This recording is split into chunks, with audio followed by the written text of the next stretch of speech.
Welcome to That's Football. It's a big Champions League night. If you're wondering who the hell I am, I'm Terry Fleurs from the Football Terrace. I'm covering for Mark tonight for what I think is going to be an epic game in the Madrid Derby, the second leg. Of course, Aston Villa versus Club Bruges or Braga. Is it Braga? Bruga? I've heard people saying today. I'm going to butcher that. I'm going to stick with Bruges. There's the Arsenal game as well. We'll keep you updated on, but we all know that is a foregone conclusion. But hit like buttons. Make sure you are subscribing. Get the bell notifications turned on for That's Football if you haven't done so already. I'm excited about tonight. If it's half as good as yesterday evening, I think it's going to be an epic night of Champions League football. We find out all the quarterfinalists, and we'll be talking about that throughout the next few hours. Lille, by the way, Lille versus Dortmund is almost over. Dortmund going through, went 1-0 down very early. They've come back to win 2-1 on the night, 3-2 on aggregate as well. So yes, very interesting times indeed. Do you know what I love about the comments? Because people don't know who I am. You're obviously a different audience to the United stand. But hello, everyone. If you don't know me, you'll get to know me. It's as simple as that. So I hope you're all good. Hope you're all well. But yeah. Hello, Nicola, sorry. Hope you're good. Dylan here says Arsenal game doesn't matter at all. They are already through. What's the point of a second leg? Yeah, I want money. Money is probably the real answer. And I suppose in theory, you can't just let teams progress. But yeah, I do hear your point there. I do hear it when you say that. I really, really do. I never do. Jamie, hope you're good. Hope you're well. Thank you for tuning in. I appreciate that. Thought it was going to be Villa. Well, we're going to be covering the Villa game as well. The Villa game, we'll keep you updated with everything that's going on. All three games, got them on screens in front of me. So you don't need to worry about that. You don't need to worry about that at all. You really, really don't. This is here from name is very hard to pronounce, but I think it's I can't pronounce it. I can't pronounce it. Bro, he says here from the United stand, really enjoyed some of your takes on United. I appreciate that. I really do appreciate that indeed. I really, really do. Carl Ross here thinks it's going to be 2-1 to 3-1 to Real Madrid on the night. And it could be, in fact, I'm actually going to turn my TV over from the little game now to the Atletico Madrid, Real Madrid game, the Madrid Derby. Look, they could. I think it's what I love about this tie is I feel like it's going to have such an impact on the rest of the Champions League. If Real Madrid go out, I think the tournament is blown wide open. I just see them as the clear favourites remaining in it because of their experience, their know-how, their knockout punch power. Atletico could do a lot of clubs a favour tonight by winning. So I am hoping that Atletico knock out Real Madrid because I love a tournament that opens up, that becomes easier for other teams to win, as an example. So I think with Real Madrid, Liverpool were the first to go out last night, who I put in the top two. Real Madrid, I'd love to see them go out as well tonight, but we will see. We will see. With that, there's a super chat that's come in here. It says, Mark looks a little different today. That is from Lewis. Yeah. I'm not Mark. I'm Terry Fleurs from the Football Terrace. Some of you know me, some of you don't. But yeah, Mark and I have been doing a little bit of work together, and he asked if I fancy doing a watch-along, which I haven't done for 5 years. And I was like, you know what? Let's give it a go. Let's have a little bit of fun. And listen, I'm sure you're all going to be really nice and polite. Some of you won't. Some of you won't like me, but I'll just, you know what I'll do? I'll respect your opinion and I'll get on with my life. It's as simple and as straightforward as that.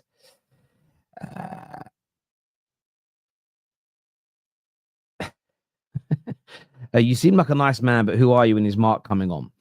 Mark's off tonight. Mark's having a night off. He's having a hard rest. You guys work he works his fingers to the bone for you. He's having a night off. I am here. Let's enjoy some football together. Touch some grass. Yeah, a lot of people have to do that. A lot of people have got to touch some grass in life. I agree with you. Atty is what Callum has got to say here. What do you guys make of the Villa game? Obviously, Madrid Derby is probably the biggest spectacle of the night with Arsenal already being through. But what do you make of the Aston Villa game? How do you see it going? Do you think they've got a good 3-1 lead? Will they hold their nerve? How will Rashford perform? Love to get your opinions on that. Would love to get your opinions on that. Big up, Mark Flash Alexander. Hope you're well. Well done to you for joining us here tonight.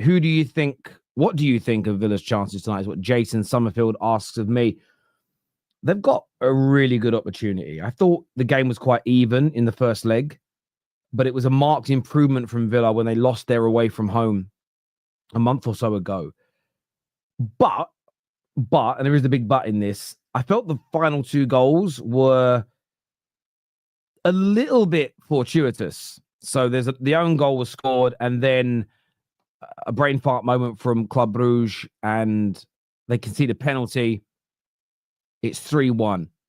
Was it a 3-1 performance in either direction? No, but it gives them a massive advantage. I think Villa, if they go out tonight, it will be a bottle job. It will be a collapse.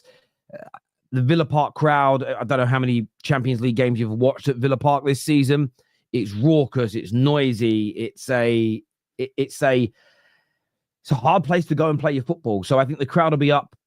Unai Emery is a master in cup competitions. So I expect Villa to go through, and they would be, I think, very, very disappointed indeed if it was to fall through.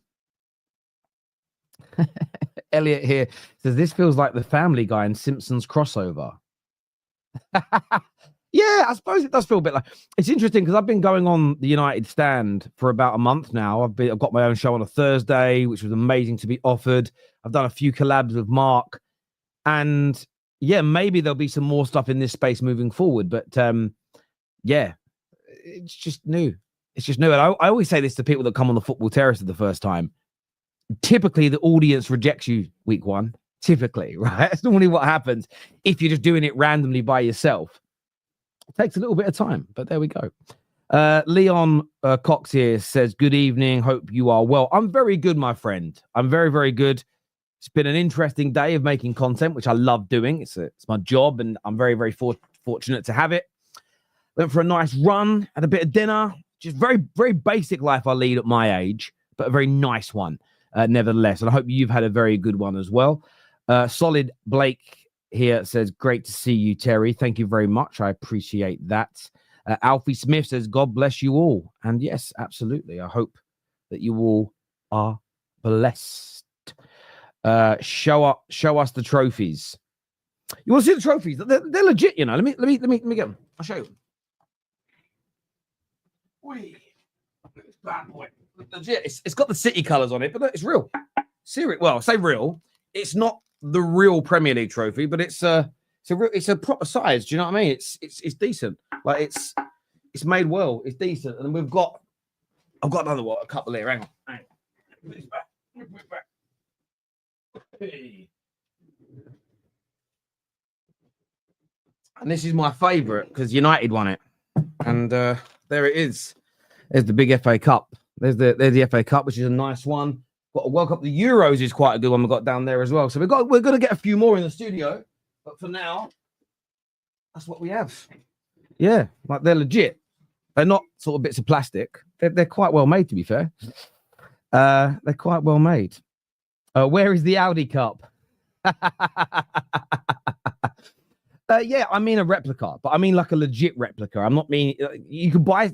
I ordered some trophies for a different studio once, and they looked really good on the pictures. And they turned up, and they were like plastic that like peeled within like 2 days. So they're legit replicas. Like they're made out of metal. They're well made. Is what I mean. Yes, that is what I mean.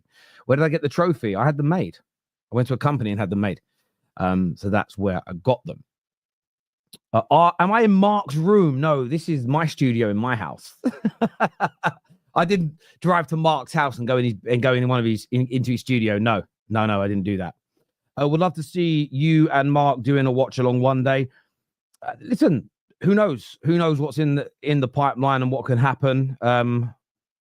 Yeah, like me and Mark, we're looking at a few bits and pieces, so that could potentially happen. Terry Bridge, appreciate that. Yeah, appreciate that. And AJ, yeah, it would be nice. It would be nice. The Audi Cup comment was brutal. Yeah, I don't have no Audi Cup. We've got a World Cup. I've actually got some of my own trophies in here for when I used to kickbox the Team GB.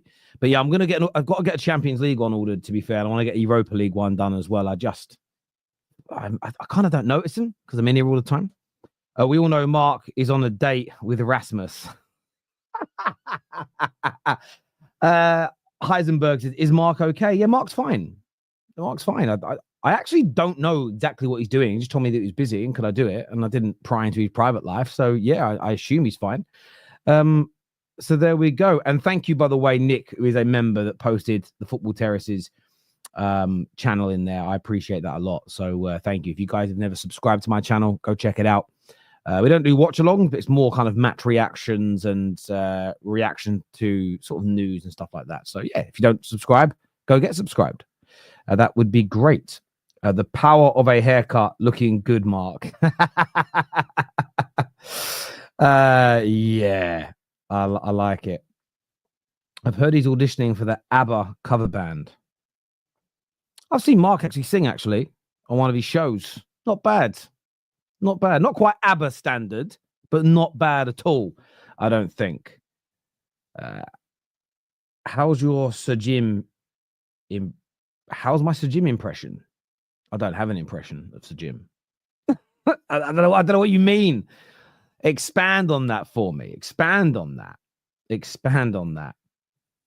When are you going to talk about Arsenal? When the games start, probably. I mean, there's not a lot to speak about with Arsenal tonight, and that's from Grace Sheridan. There's not a lot to talk about when it comes to Arsenal. They were phenomenal in their opening game. They had the greatest away result in the history of knockout football in the Champions League. Tonight is essentially a dead rubber in terms of result. I don't think the result can be turned around. However, this is an opportunity for a few fringe players, an opportunity for, Raheem Sterling as an example that's in the team to, build a little bit of confidence, make a little bit of a mark. So I would expect the Arsenal players in the starting 11 to take tonight's game seriously still and not just play it like it's soccer aid or friendly. So I think they will really give it a go. Whether or not a front line that has Tierney as a left winger, that has Raheem, I think Raheem Sterling's in the starting line, unless I've completely misread it. Let me get it up again in front of me here. I'm just going to go to the lineups. So Arsenal's like, yes, Raheem Sterling on the right, Marino in the middle, and then Tierney. I mean, it's a Zinchenko in the midfield with Jorginho and Declan Rice. It's not overly dynamic, but there are a few players in there. You think about Zinchenko, you think about Sterling, Tierney, and they might want to make a little bit of a name for themselves, push to be in the first team. So, yeah, look, Arsenal have done the job. They've got themselves through. I think the bigger conversation surrounding Arsenal comes when we find out the result of the Madrid Derby. The result of the Madrid Derby, I think, creates a bigger conversation around Arsenal because both the Madrid teams, I think, are different. There's a dichotomy in how will Arsenal approach both games? What will they do?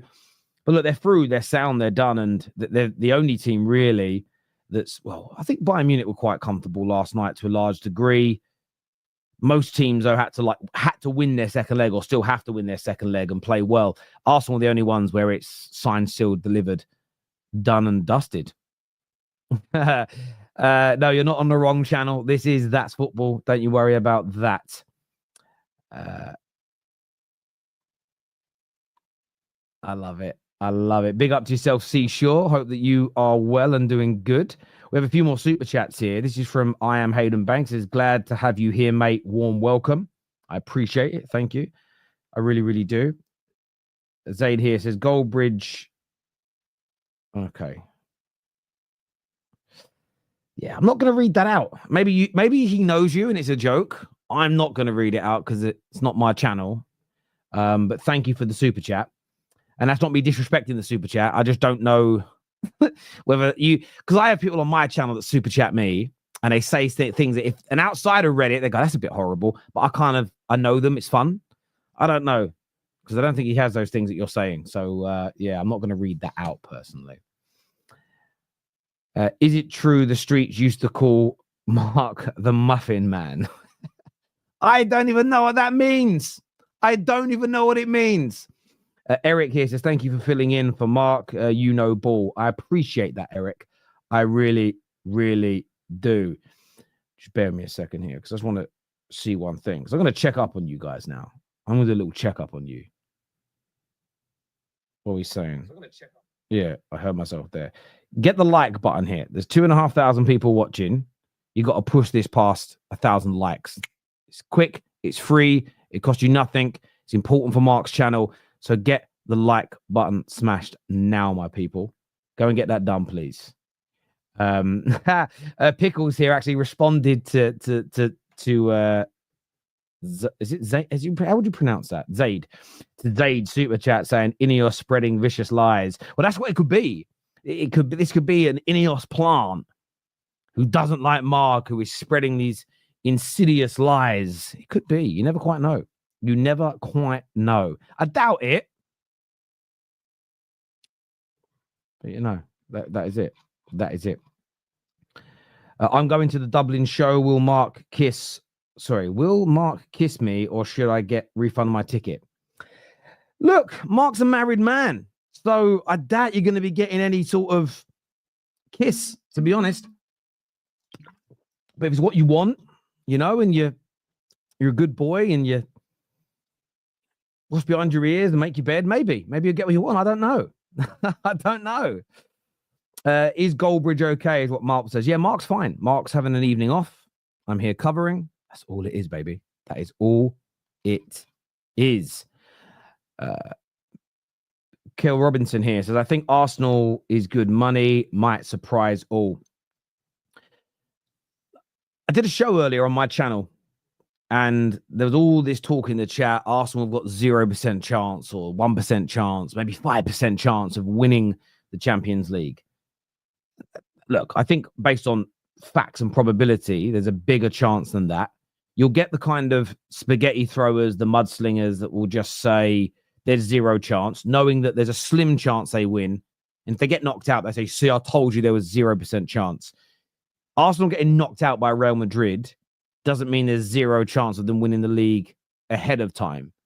Winning the Champions League. They're not the favourites. They're the underdogs to do it because of the teams that are left in this tournament that are better than them or have better pedigree in the Champions League than them. Plus, it is knockout football. But it's knockout football and everybody's got a chance. With Martinelli returning, with Saka coming back into the team in the next few weeks, they believe it improves their opportunity and it improves their chances. But for me, if I was to create a list, Arsenal are probably right now, because of the injuries they've had, they're probably not inside the top 5 to win it as of tonight. That could change, though, if Real Madrid go out, as an example, if Villa go out tonight, as an example. It changes the situation. It really, really does. So have they got a better chance of beating Atletico Madrid than Real Madrid? Yes, slightly. Not significant difference, but they've got a slight better chance, in my opinion, because I do think Real Madrid in the Champions League are better than Atletico Madrid by and large. But yeah, that's why I love knockout football, because the odds on who is favourite to least favourite can change without you even kicking a ball or without you getting a significant result. So, look, Arsenal are one of the underdogs out of the kind of 8 teams that are going to remain by the end of tonight. But is there 0 chance of them winning it? No, I think that is a stretch. But it's one of those mudslinging exercises where you just say there's 0 chance. You sit there and pray they don't win it. They don't win it, and you can say, I was a genius. But I look at that prediction a little bit like saying, if you hold your breath for 10 minutes, I reckon you'll die. You don't need to be a genius to make that prediction. You're just going with the odds. You're going with the odds, and it's like, I think if you predict Man City to win every home game they play in a season, say they play 25, 26, 27 home games, you're probably going to be right 20 times. Even this season, you're still probably going to be right 20 times. Doesn't make you a genius to predict the most obvious outcome. I think it's disingenuous, to say the least. Spurs fan here. What's the metal thing in the back? What metal thing? This? That there? Yeah, you're a Spurs fan. You wouldn't know, would you, Alfie? It's a joke. But no, it's just a trophy. It's just decor for the studio space. Down there is the Euros trophy. There's nothing in them anymore, but there's things for alcohol. But I don't put drink in it anymore because I'm on a bit of a dry period for no other reason than I fancied it. Zach Goldbridge. He's we're not going to do a Steve Jobs to him. Don't worry about that. This is from LFC Rookie. Says, I forgot Mark out today. Hello, new guy. You seem chill. I appreciate that, and thank you.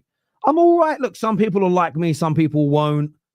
That's life. But as my old nan used to say to me, you can't be everybody's cup of tea, otherwise you'll be a mug. And it's as simple as that. And if people like me, amazing. If they don't, that's fine as well. You're not going to see me kicking off about it. So there we go. Do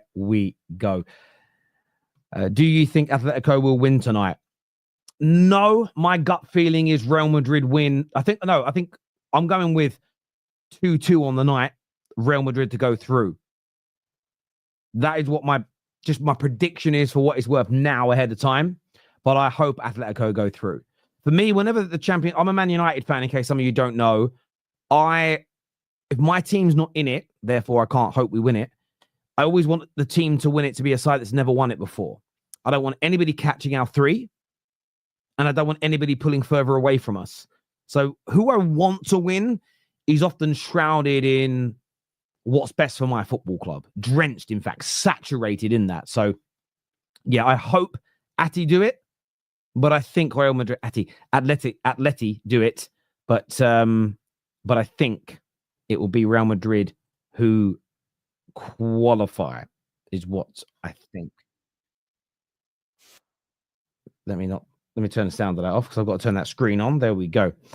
For anyone who doesn't know this, okay, I don't know what that means. I don't even know what that means. Mr. Silver Overpass. I see what you did there. Thoughts on Dreykus Duplessis? See, now I'm an ex-martial artist, so I used to compete for Team GB. I used to do like points, karate, Thai boxing. I used to do a lot of that stuff. One of my good friends as a child. We're not great friends anymore. We know each other. We're civil, but good friend growing up as a child in the UFC. His name's Michael Venom Page. I used to work for his dad, Curtis. I know his family quite well. And yeah, Duplessis is an interesting one because he's not the most, in a football sense, he doesn't pass the eye test, but he's a phenomenal fighter. He's a phenomenal fighter. He really, really is. So yeah, he's a really, really good fighter. There's no doubt about that. He's very, very good indeed. Linda here says, "Oh my God, how are you feeling? The United stand." I feel good. Really, really good at the moment. We'll see how I feel by the end of the night. It's a long one for me because I'm doing this watch along, and then I'm live on the football terrace for the match reactions to it all, taking phone calls and everything else. So, yeah, it's going to be a long night, but I am excited, and to be here with you fine people on the biggest watch along platform in the world, it's humbling to say the least. Humbling to say the least. You can't just chuck some guy in place of GB. Well, I didn't know what you meant at first, and I realized you meant Goldbridge. Well, Mark asked me to do it, so yeah, it's not management. Teams all lining up now. The Champions League anthem is playing. Hey T, this is from Haas, who says, "Hey T," that's me, Terry. Who's winning the game? I'm going with so we do the qualifier rather than winning the 90 minutes. Arsenal, obviously, Villa, Real Madrid. In the 90 minutes, Villa, Arsenal, 2-2 draw is what I'm going for there. Is what I would go with. Who has been the biggest disappointment this season is what Kale Robinson says. Who has been... Look, we have to put Man United in that category. Are we just talking Champions League or I'll do a few. Man United, I would say, in the league have been the biggest disappointment. In the Champions League this season, it's Man City, without a shadow of a doubt. The favourites before a ball was kicked, or joint favourites before a ball was kicked. Awful performances, battered in the playoffs by and large, really. They have been a massive, massive disappointment indeed. So, yeah, I'd go with Man United in the Premier League, and that's me being really fair as a United fan. I would say City in the Champions League have been a huge disappointment. And sorry, I read Sean Kendall's comment. Sounds suspicious. Show us Mark is alive. No, he's in my dungeon. I've got him locked up. He's down there. I'll let him out later when I'm done with his channel. When I've had my wicked way with his YouTube channel, then he can come back. But shush, don't tell anybody. Let's keep it between us. Let's keep it private. I don't want the world knowing. So yeah, look, it's yeah, there'd be my two biggest disappointments. I'd love to know who would you put down? Let's talk Champions League. Who has been, whether it be player or team, the biggest disappointment in your opinion in the Champions League this season? Let us know right now in the live chat. Let's get that moving, people. Let's get that moving. Mark looks different tonight. Probably a haircut. Yeah. I can't do impressions. If I could do impressions, I'd try and do one, but I'm not very good at it at all. Atalanta is what Raf said. Yeah, they've been very, very poor. Very, very poor indeed, Atalanta. I expected them to be better. I'll tell you another good shout. I know they got to the last 16, but I thought Bayer Leverkusen, they just didn't really impress me. Even though they won a number of games and they qualified, there was something about them that hasn't impressed me at all. Especially in the two games against Bayern Munich, they looked off the pace. They looked a little naive. RB Leipzig, a few of you were mentioning, yeah, they were dreadful. But the Madrid Derby is now kicked off. It's just now kicked off. Arsenal's kicked off. We're waiting for the Villa game to go off as well. And we'll be talking you through it. I've got my screens ready. I ain't done a watch-along in a while. So let's go. Let's do this. For a Goldbridge impression, just do Alan Partridge. Yeah, I'm not. Oh, actually, straight out here. Hang on. Oh, it's 1-0. Oh, my days. What is Conor Gallagher? It's Gallagher. It's Galladog. It's 1-0 Atleti. Oh, my God. What a start. Stick that in your pipe and smoke it. Wow. What a start. What a start to the proceedings we have had. Conor Gallagher, the Chelsea's prodigal son, has stepped up in a huge Madrid derby in the Champions League with a brilliant poacher's goal. A little bit of a mistake he'd given away. Gallagher picks it up, plays it out wide here. Avades plays it across slightly. Oh, it's just it's a little scrappy, but it's brilliant at the same time. Oh, Asensio probably should have got a clearance in there. Gallagher is the right side from his perspective in front of Valverde, and he puts it away. It is game on. It is game on. Woo! Mike here says, proper banger. Look, I wouldn't call it a banger, but it's a bit of a poacher's goal. I like that. It's Simeone. What a start. What a start to this game. 2-2 on aggregate. Yep, absolutely. That's what that is now. And the update will be coming on the screen pretty soon. The producer will be doing that as and when. He's probably streaming it. So he's probably a minute behind. I've actually got the games on television. So should be up to date with the Real Madrid game in that regard. Let's look at some of these super chats here. Terrace, what do you think of a Scottish named Dixon Myers as a replacement of Bruno Fernandes? Who? I don't know who that is. That's probably one. Is that one of them names? You're trying to catch me out with one of them names? Ah, yeah. It is. It's one of them names. I didn't pronounce it right. See, I'm dyslexic, so I don't read great. So you nearly got me. But no, that's not a real player. Nearly got me, but I think I mispronounced it. So yeah, almost. It's hard to catch me with those things because one, I'll never lie that I know a player that I don't. Two, because I'm dyslexic, I have to read things really carefully. So yeah, almost got me. Yeah, we'll get the score updated for you in a minute. That's got to be done by the producer of the show. I don't have access to any of the overlay, so we'll get that done. Don't you worry about that, people. What's my thoughts on Man United's new stadium? Listen, there's question marks over how it's going to be funded, etc. Hang on a minute. They're on the attack here again. There's a lot of talk about how it's going to be funded. And I think all those questions are fair. Mark and I had a big debate about this on the United Stand. Not a debate, really, more of a conversation. But the stadium in itself, I love the design. I love the look, the big, bright red trident at night. I love all of it. And we need the innovation. And to have a stadium that's anywhere between 35 and 60,000 seats bigger than all of our rivals, as a Man United fan, for me, that is phenomenal. Phenomenal. Yeah. Arsenal have barely touched the ball in their game so far. Not the two. Oh, wow. Vinicius Jr. They're nearly catching out Oblak in goal there. Almost caught him. Had to give away a corner there. Really good press from, I think it was Vinicius Jr. Yes, it was. There we go. It's change bridge. There you go. Scores updated on the screen now. Real Madrid corner here. Luka Modric standing over it. What's he going to do? Whips it in. Hang on. Foul's been given. Oh, I don't know what's going on. This is the one thing about Watchalong, because they've got to have the sound down. Can't hear what's going on. But the referee, they might get to take the corner again. I'm not too sure. It looked like the referee may have blown up before the corner was taken. He's speaking to Kylian Mbappe and Simeone. Let's see what's going on here. It's nothing really. 6 of one, half a dozen of another. 6 of one, half a dozen of another. Corner taken here.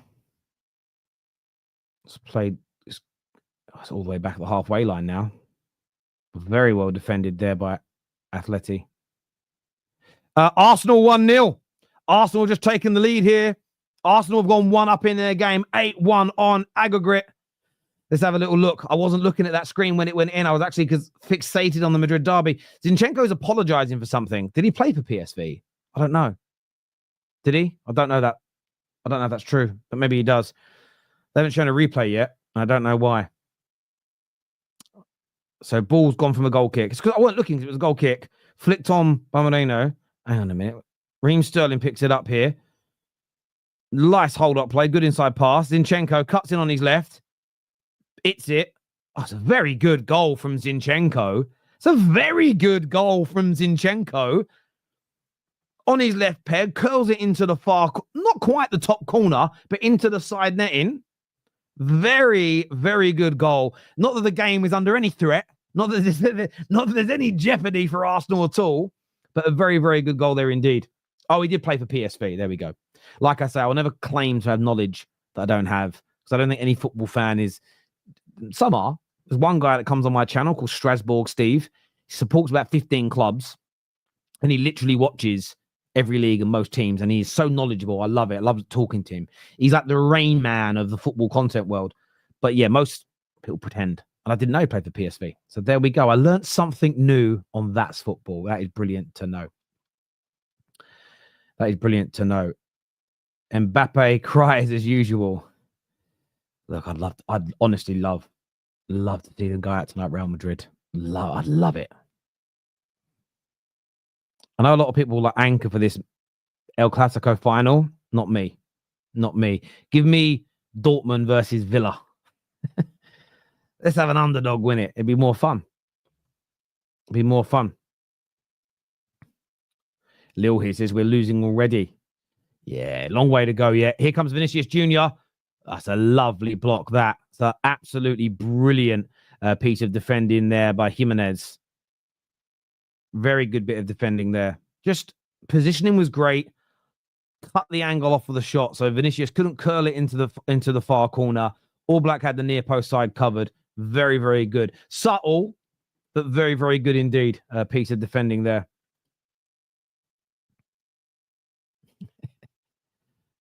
Yogan, that's a mad comment.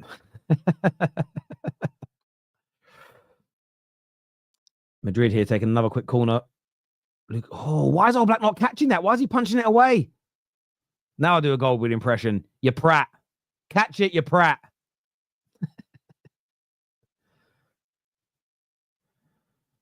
Okay, they clear the ball here. Atletico Madrid. Ooh. Right, let's have a look at what you were all saying here. Villa won it before.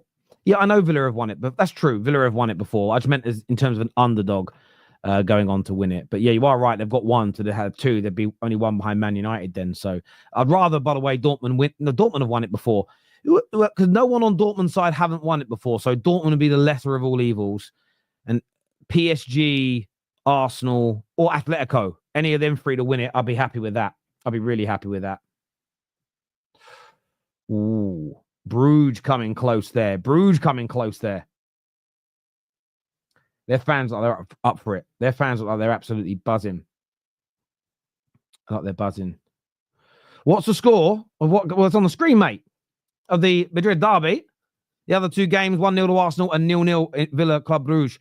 Oh, that's good defending there by Lewis Skelly. Vinicius Jr. here. He's on the attack down the left-hand side. He's got three men around him, and he's very, very well tackled there by DePaul.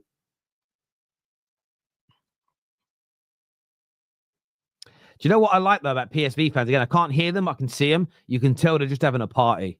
I love that. They know they're out, but they're in London, supporting their club, and they're having it. They're having it large. I like that. I do like that. Snog, marry, kill, gold, silver, copper bridge. I don't even know what that means. What does that mean? What does that mean? I can't answer it. I don't understand it. I don't understand it at all. We're in London, aren't we? Who? Arsenal? Yeah. If you don't know that Arsenal's a London club, you've got problems, mate. Where'd you learn geography? In America? All right. It's an interesting set. What's going on now in the Madrid game? Obviously, they're trying to react to that very, very early goal. They're having a lot of the ball. But this is what Simeone's teams are so good at. You look at it now, they've basically got...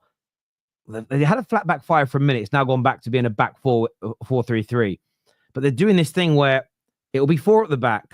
But then when the ball goes over to the right, they're dropping into this flat back five with the 2 and a 3, but very compact, very little space between the lines.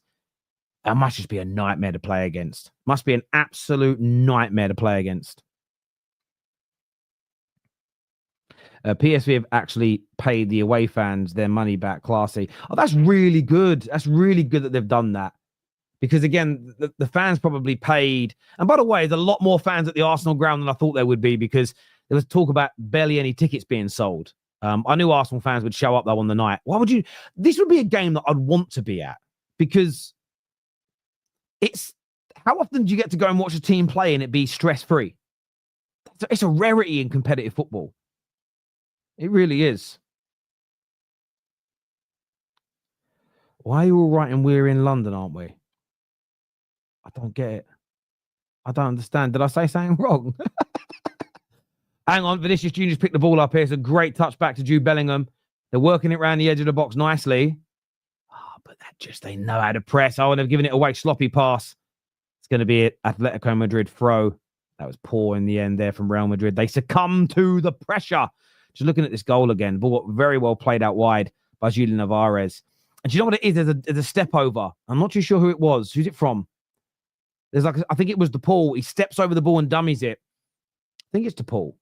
And it just creates that room for Conor Gallagher to get his foot on that boot. And look, that is how, listen, he won't be a legend after scoring one goal, not at a club like Atletico Madrid. But those are the kind of goals, those are the kind of moments that forge legends. They really are.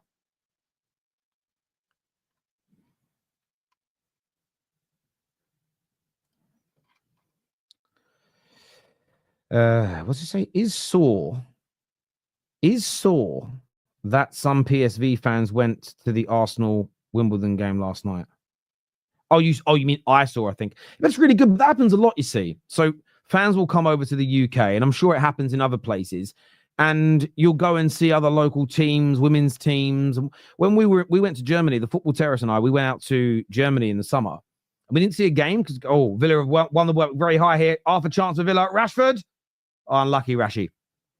And we went and saw it was their version of like a championship stadium. We went and saw that. And yeah, I just think you should, if you're a football person, you love football. If you're a PSV fan and you're in London, it's like I would also, if I'm coming over on a Tuesday and the game's on a Wednesday, I'd look for what else is going on in and around, whether it's women's football, youth football, a championship game. I try and take something else in. A lot of the time when teams come over to play Man City, their fans come the day before, and most of the time they spend their time at Old Trafford seeing our history. So, yeah, I'm not surprised to read that. Oh, Club Brugge here. Edge of the Villa box. Good cross in. That's well cleared there by Konza. That's going to be a corner kick. A corner kick to Club Brugge in that game. Is he called Lewis Skelly or Lewis Skelly? It's Lewis, I think. Now you're making me question my insanity. That's called gaslighting. Don't do it. Yes, Lewis Skelly. Just call him MLS. Then you can't be wrong. There we go. 3-0 to Palace. Well, Palace playing tonight, are they? Or are they just saying it? It's a good cross by Club Brugge. It's going to be another corner, I think, here. Oh, no, it's well held there by Martinez. Is that Martinez? I packed an amazing Martinez card on FIFA today. It's like a 94 rated card I got. Ridiculously good. I needed that for my ultimate team. I'm still only on level 6. But I've only had the ultimate team a month or so. So I'm doing all right. Right. Morning, Marky Goldie. We're in London, aren't we? I don't know what that means. I'm so confused, but you're making me feel anxious. Okay, Julian Alvarez here. He's attacking down the left-hand side. He's got a lot of Madrid players around him. He needs a little bit of support here, and he gets it. Oh, Arsenal coming forward again. Oh, Moreno stopped his run. Oh, okay, London, aren't we? A regular United stand slogan. Okay, I get it. I kind of get it now. When it's an in-joke and you're not on the inside, it does it. Have you ever been out with friends or family or go to a mate's barbecue and there's different people there you don't know and they've got their own little in-jokes and you sort of sit there feeling like a gooseberry? But there we go. Nothing much is happening in this Madrid derby at the minute. There's a lot of play in the middle, although the Paul's just won the ball up quite high here. Alvarez. He goes in the wrong way. They've still got possession. They could get another goal. If they could get another goal here. Hang on a minute. What's going on in the Villa game? Oh, it's a red card. Club Brugge player sent off, I think. Club Brugge are down a man. Yeah, they're down. They've had a player sent off. 16 minutes on the clock there. Oh, it looks like curtains. It looks like they've come to the end of the road. The Paul's had a shot here. That's well defended. It's going to be caught by Courtois. Let's have a little look here, though.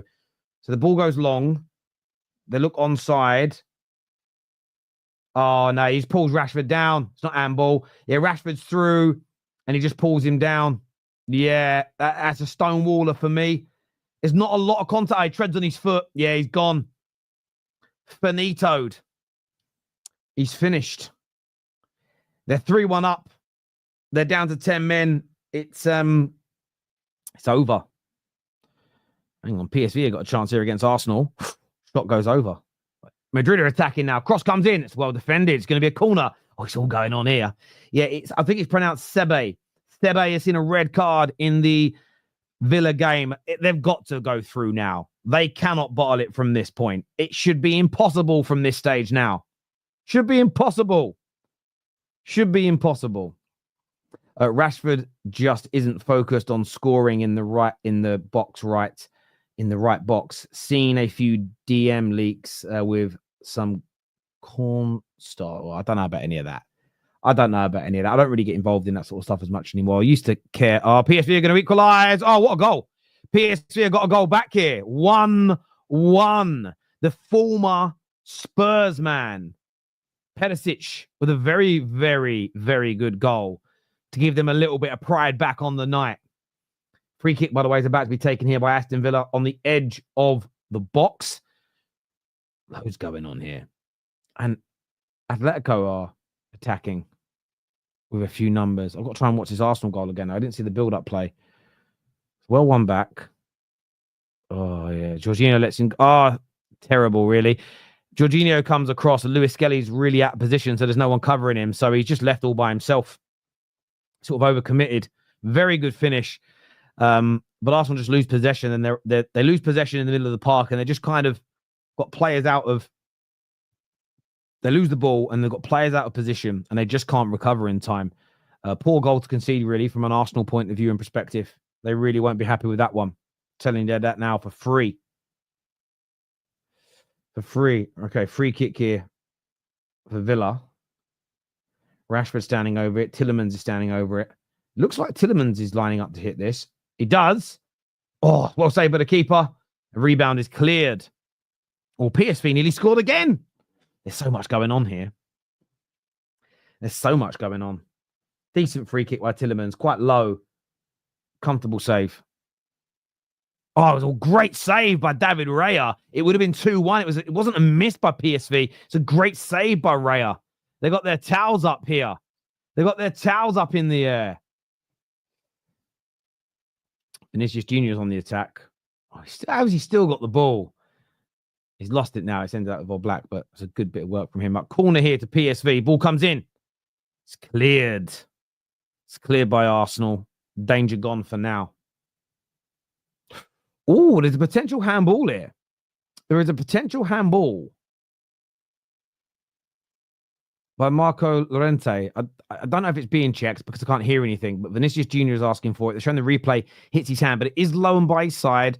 These shouldn't be handballs, in my personal opinion. They shouldn't be. But you never know in the Champions League. You never know.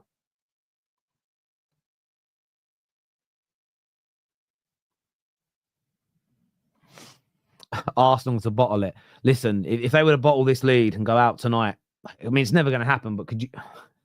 I wouldn't mind watching the carnage online if it did. Or Atletico here have got half a chance of a breakaway. Ball's been picked up here by Simeone. Oh, don't shoot from there. Such a silly place to shoot from there. Alvarez is good, but you're not scoring. To score from that angle would be crazy. Should have held on possession there and worked a better opportunity. Poor from him.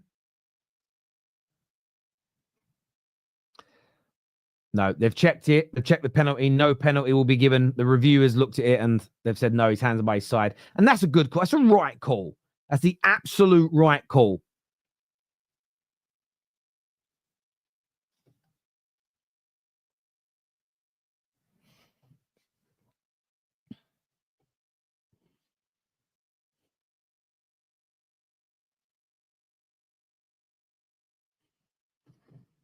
Wow.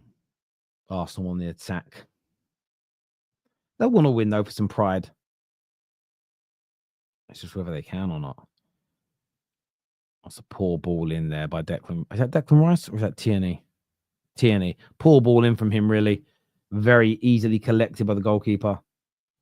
Every time I look up, Madrid seems to be on the attack, but they're just struggling to find any space in behind, any real time, even in the wide areas, to produce a good quality cross or a through ball. Very congested and hard.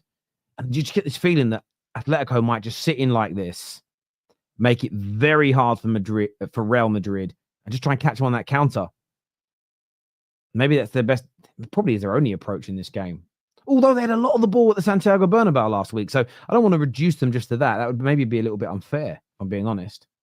That's a great bit of skill by Rodrigo, but the ball is cut out by Atletico, who pick it up and look for opportunities to work it forward here. But I think they're just going to sit and hold some possession for a moment, which would be sensible.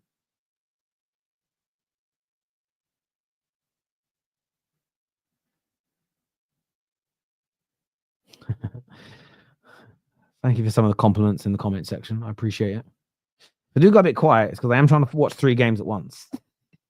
And they say men can't multitask. We're proving them wrong here tonight, gents. We're proving the claims wrong.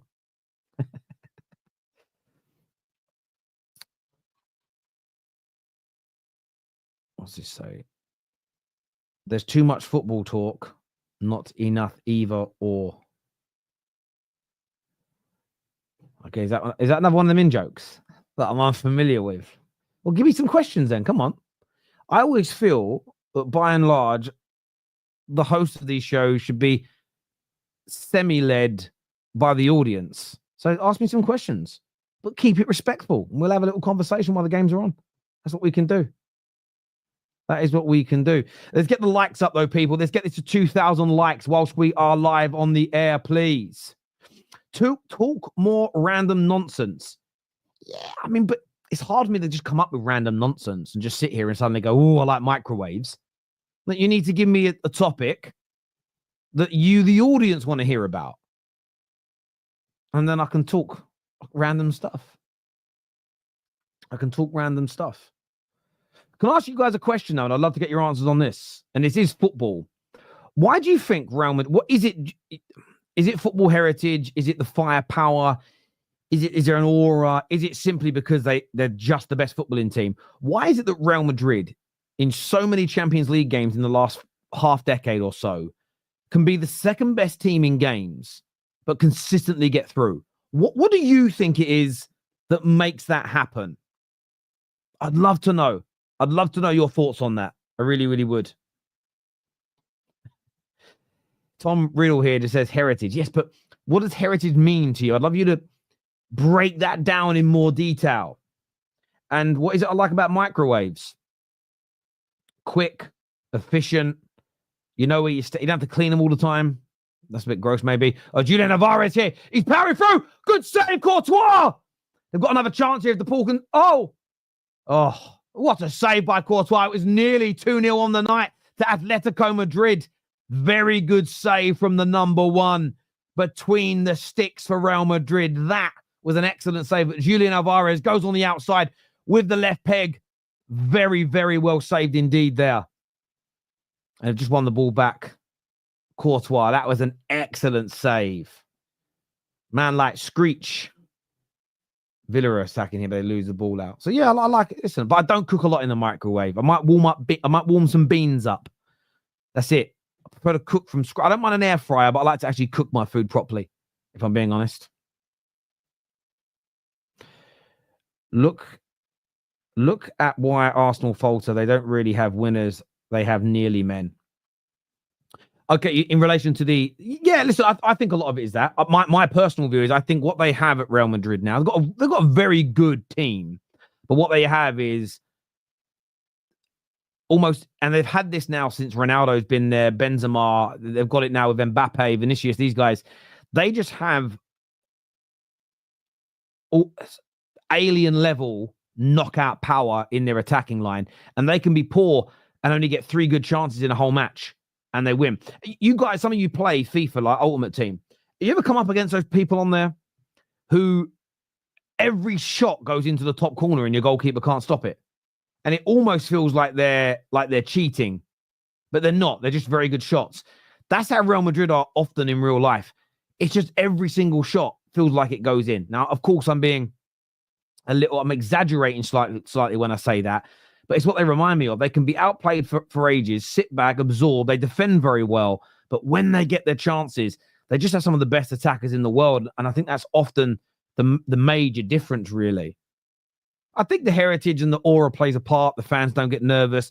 The players know how to relax, as an example. I think that all plays into it. But it's just that knockout power up front for me personally. Ali here says, mindset of both teams, self-fulfilling prophecy. Yeah, I think mindset, work rate, mentality is such an underrated commodity in football. I don't think it's taken anywhere near as seriously as it should be. I really think it's underplayed. And of course, technical ability is massively important. Arsenal coming forward here. Zinchenko's going to have another shot, is he? No, he plays it out to Tierney. I think mentality is played down so much. And I think you could get the best 11 players in the world together, put them into a club that's toxic, doesn't have a winning mentality, that is happy to come second or third. And I think over a 2 to 3 year period, you could erode their winning mentality to become the best in the world to being just good players. I think you can take it away from people. I also think you can add that mentality. And I think mentality is something you can develop with the right coaching, the right people around you, and the right I think a lot of the time it's an environmental thing. It really is. Equally, hard-working people can become lazy if the team around them is lazy. Good football here from Arsenal. Raheem Sterling. Oh, he gets tackled on the edge of the box. I'd love Raheem Sterling to score. I hated the way he was treated in 2018 by the media. And I shouldn't, because he's ex-Liverpool and he's ex-City. But I developed a bit of a soft spot for him. And I don't like to see him do bad. I always feel a bit bad. I feel bad for him, if that makes sense. Some comments here. Who's more boring, City or Arsenal? I've always felt, I'm not even going to, I will if you ask, I've always felt Pep Guardiola's football was boring. Not because the patterns, the movement, the play in itself is boring football, but the peak. Lewis Skelly's in. Oh, they missed. Oh, he hit the post. Lewis Skelly nearly made it 2-1. He hit the post. Lewis Skelly hits the post for Arsenal. I always felt that Pep systems looked good. The patterns were amazing. The intricate tiki-taka football. But I felt the games, by and large, lacked a competitiveness because they had so much of the ball. So it's not that the football was bad. It isn't that Pep's a fraud or any ridiculous low IQ opinion like that. For me, it was always they'd have 80% of the ball. It would take a lot of jeopardy away from the game. So I found those games boring. So yeah, City at their peak, I find their matches boring. With Arsenal, I don't find their games boring because even at their best, they present opportunities to their opponents. So from a spectacle, from a point of view of a spectacle, it's a much better game. It's a much better game, in my view. And that's why Real Madrid, I think, are loved by so many people. They rarely, when they play their big matches, dominate 80% of the ball and don't let their opponents have a chance. They're just killers at the other end. They're just killers at the other end, in my personal opinion, if that makes sense. This here from TH14 says, firepower and confidence from winning. Opponents also get nervous due to them having to come back in games so often. That's a really good point. This is from T-Jazz, says, welcome back to the channel. I just logged on. How have the games been? Yeah, listen, hang on, Villa are just in here. Villa are not winning. They're drawing, but they're against 10 men. Arsenal's game has been actually quite entertaining for a dead rubber. But the Madrid Derby, the main focus tonight, Atleti took the lead early. They've probably had the best chances since as well, forcing Courtois into some good saves. But this is Real Madrid. You know they're going to get some gilt-edged chances at some point, and they have the ability to kill you. So I do think that they've got to get another goal to win on the night in terms of the aggregate score, as they're drawing right now. But I feel like they need 2 more goals, and then they might be okay. Do you like boneless pizza? I love it. My favorite food. That's strange, mate.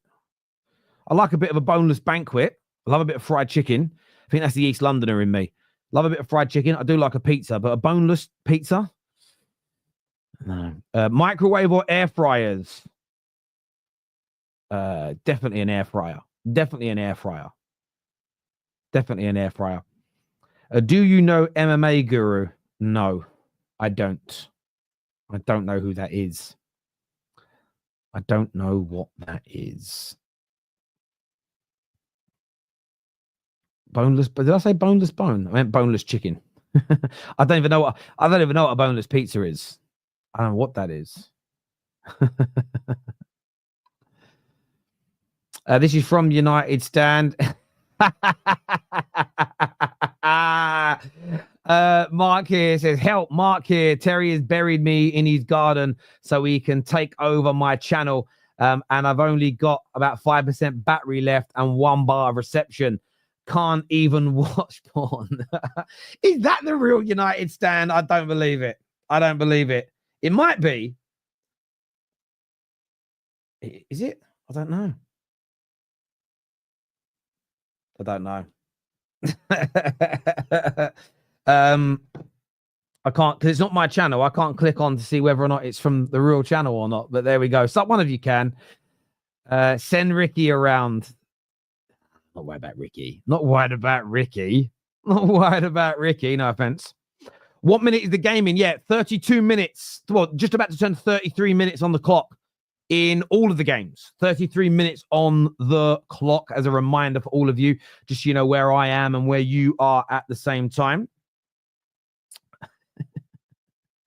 Yeah, it doesn't. I don't know if it is from the real United Stand. I think it might be because it's not verified. The account isn't verified. And if I type in the chat now, I'm going to write, hello, it's Terry. So you can see it's me from my channel. You will see, you should see Yeah, you can. There's like a tick next to my name because it's verified. There isn't a tick on that United stand comment. I thought it might have been Mark. I got to the last line, and I was like, nah, I don't think it's him. So there we go. What's my favorite football memory? Great question. Hard question, though. Oh, Club Brugge, a good shot, well saved. So I would say Ole Gunnar Solskjaer's winner in 1999 is very hard to surpass. I was at the 99 semi-final replay with the Giggs goal. It was amazing. Jesse Lingard's FA Cup winner. I was at that game. And I'd almost broken my ankle about 20 minutes before the goal. Someone fell at some point. I think it was when we scored the equaliser. Maybe it was half an hour earlier. I nearly broke my ankle and I was in bits. And I stayed because I didn't want to miss the end. And that goal kind of took the pain away. That was an amazing day out, even though not one of the biggest trophies that we won. Of course, Moscow. Hang on a minute. Atletico nearly getting the second goal of the night here. They're still on the attack. Well defended by Madrid, but the Paul's crossed the ball in. It's well cleared. Are they going to break away here, Real Madrid? No. Galadog saves the day. Ball back with Atletico. So, yeah, look, both times we won the Champions League were massive. That FA Cup win with the Jesse Lingard winner, I think it was it was an amazing day out with friends at the game. It was the injury that I got during the game and stayed and the euphoria. So, yeah, they're probably up there. Yeah, loads.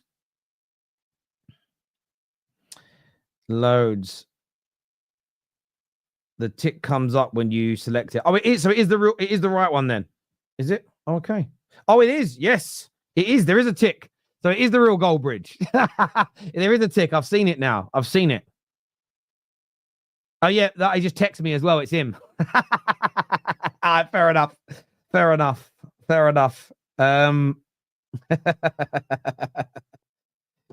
Just don't waste any more of your battery, Mark, and I'll let you out in an hour or so. Back. You better hope it don't go to extra time. That's the problem. That's the problem, Goldie. Oh, they nearly scored again. He should have scored. Oh, he missed it. It's a good ball in. Oh no, they're showing a different one here. The back flick. It's a great header. I'm not too sure who that was. Was it Simon? I'm not too sure. Show the replay. Arsenal are attacking again here. Arsenal 2-1. Declan Rice makes it 2-1 to the Gunners. They lead on the night. It's 9-2 on aggregate. Raheem Sterling setting the goal up, getting himself a little bit of the old GA. I'm happy for Raheem Sterling, but Arsenal take the lead. Excellent goal. Excellent goal, in fact, on the 37th minute of the game here. Let's take a little look again. Here. It's taking so long to get replays up here. Ball's played out to Raheem. Controls it on the touchline. Drives down, beats one man, beats two. Great cross. Declan Rice, get in. Back of the net. 2-1 to Arsenal on the night. And I'm really happy for Raheem Sterling. I despise the way he's been treated by the mainstream media. I get why Arsenal fans are critical of him. They care about their club the most. But yeah, excellent from him. And I was saying earlier, the one thing Arsenal need between now and the end of the season is for a few players to find some confidence. And if that can inspire it in him, from their perspective, that will be great news. Great news. Bench Selwell starts. Hitachi, JVC, Sharp. Sell JVC, bench Hitachi, start Sharp. And there's pure bias in that. But I like it. Favorite football memories. All right, we've done that one. Do you know what another game, though, that I've got a good memory with was actually when Spurs came back in 2019 Champions League final, the semi-finals go through. My dad's a Spurs fan, and he's never seen a Champions League final. Declan Rice is attacking again here. And I was just so happy for him. That was really emotional. It was a shame they couldn't go on to win it and stop Liverpool, but yeah, that was a nice memory away from my own football club, if that makes sense. And recently, they didn't win, but two of my brothers support Leyton Orient. And they had a really good go at Man City. And it was just nice watching that game. Like my brothers were messaging me and calling me throughout the match. And they came really close to pulling off something quite special on that day for a League One side. They're in again here. Julian Alvarez, good save again. Good save again at the near post from Courtois. But all the big chances so far falling to Atletico Madrid. It's a nice pass in. Rudiger gets close, but not close enough. It's a good save at the near post. Couldn't go for the far post, though, because Rudiger cut the angle off. But very, very good indeed. Tchouameni's picked up a yellow card as well. I'm not too sure what he did to pick that up. But there we go. Close to 5,000 people watching. Let's get this shared. And I know I'm not your favorite host on this channel, but let's get it shared. It's still his channel. We want to do that's a good ball into the back post here. Oh, that's over the bar. Another headed opportunity there. Another headed opportunity. I think that's for Jimenez, who gets up. They've got to, I know they're winning on the night, but they've got to score again. No one wants to go to extra time and penalties. They've really got to make one of these chances count. They've really got to make one of these chances count. Arsenal on the attack again here down the left. Tierney crosses. It's deep. Zinchenko's there, but it's well held by the goalkeeper. Woo! I'm going to take a sip of my drink. As well, I'm not used to doing watch-alongs. I normally supposed to have a drink. Soft drinks. It's like, I want to have a drink, but I don't drink too much because I don't have to go to the bathroom. Because I don't know if that's the right thing to do. I haven't done a watch-along for like 5 years. It's a long time. It's a long time.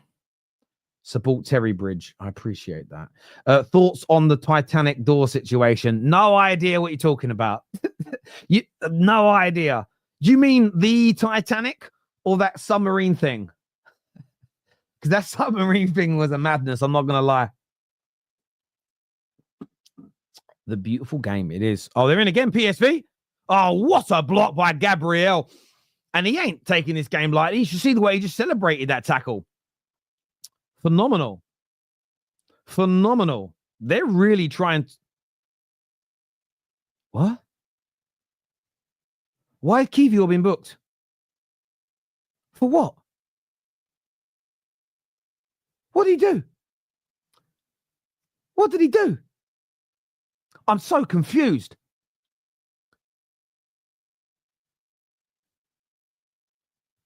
What did he do?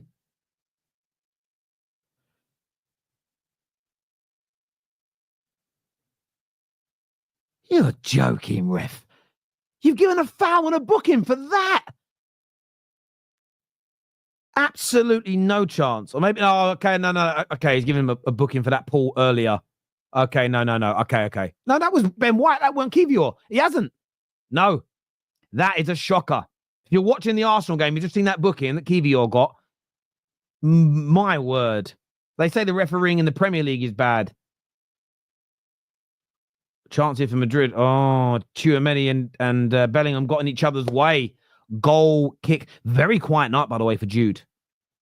Very quiet night for Jude Bellingham this evening. Let's wait and see this. Crossing from PSV. Partially cleared by Arsenal. They've got a chance to counter here. Zinchenko picks it up. Raheem Sterling's away. Raheem Sterling's away. He's going through on goal. Go on, Raheem. Go on, Raheem. Go on for the haters. Raheem Sterling. Oh, he's saved. Oh, no. No, Raheem. Oh, he can't do it. He's done. He's done. I feel for him, man. I want him. I love Raheem Sterling. I really want him to do well. Oh, no. He did everything perfect until the shot. And he goes to... Oh, he just doesn't get enough. It's good goalkeeping, to be fair. Oh, unlucky. Honestly, and he's never going to get back to the peak of his powers. I've said it many times before, and I'll say it again. I used to despise him purely because he played for my two biggest rivals, Man City and Liverpool. But the way the media treated him when he moved to City and the things they wrote about his father, I found it hard to even criticize him when he needed to be criticized. I just found the way he was treated vile. And I just sank about him where I want him to do well. And it's a game that doesn't matter to my club. Like, if that was against Man United, I'd be screaming for him to miss, right? But just in the context of this game, yeah, bless him. Bless him. Is this guy from the Arsenal terrace. Yeah, that's the accusations. I'm just fair and as balanced as I can be. That's all it really is. He's now Arsenal's Nunes. Yeah, I don't worry about Nunes because Nunes was doing badly. And remember they used to get a lot of praise, but do you remember they used to say, oh, he don't score, he don't assist, he don't create, but he causes chaos, doesn't he? And I always remember thinking, how are you being treated like that? And other flops are being called all types of pejoratives. Not a fan of that at all. Facts only says, hey, Ter, did you watch the game where Vasco da Gama destroyed Man United's treble-winning side in the Club World Cup? I did watch that game. I remember it. And that was my first taste of really watching club level sort of South American and international football.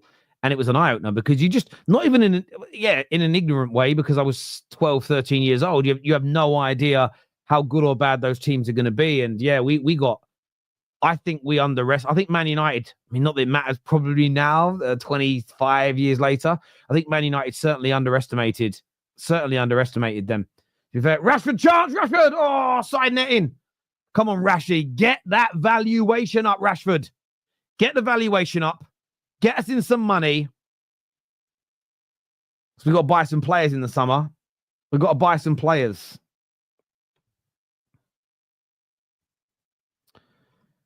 Chaos ball is what Knight said. Yeah, I just didn't understand it. Right, corner here, right at the end of oh, it looks like Alvarez went for goal there. Cleared by Bengal. Another corner here. I'm not too sure how much time. We're on the 45th minute now of all these games. It's almost half time. Almost half time here. And let's see what's going to happen. See what's going to happen here. Ball's whipped in. Oh, poor corner, really. Poor corner. It's going to end. That's it. First half done. 1-0 to Atletico. Oh, we've got another chance here. Arsenal on the counter, but first half's nearly up here. The referee will blow the whistle before they get out the other end. Zinchenko's going forward. He's tackled, and that'll be half time. That's it. Done, dusted, and finitoed for this half. Terry's hair looks awesome. It's not bad for a hair transplant. I was like very, very bald when I had the hair transplant done. And I thought, you know what? I was 36 at the time, and I thought, you know what I'll do? I'll just have it done, see what it looks like. If it works, I'll stick with it. If it doesn't, I'll just shave it off. And yeah, it's taken quite well. It's gone pretty good. So I was moving a cushion for my back because I am getting old, though. I am getting old. I can't stop that from happening. Let's have a little look here. Facing Dexter. That's not very nice, is it? But what you won't do is write bad things about me and make me leave, because I don't take it personally. Very thick skin. It's what happens when you get older. Your brain cells die. You become impervious to pain like that. Although I nearly faced real pain earlier tonight. So I went for a run. And I'm trying to get fit again, like to a high level. And I've been running for like 4 minutes, 5 minutes, which jogging pace is not far, but I'm far enough away from my house. And this thing went past my leg. It scared me. This black thing went past my leg. I said, oh, on the side of the main road. And my dog, my German Shepherd. And I'm like, what are you doing here? And then he thinks I'm playing with him. So I went to grab him and he ran into the road. These two cars just about stopped. Thought he was going to get it. And he's my boy. I love my Rocky to bits. And then he wouldn't let me catch him because he thought we're playing a game. And I could tell by his face, oh no, he's giddy. And he sprinted off back towards home. I just run after him. And he's just running around the close that I live in like this, like a Yahoo.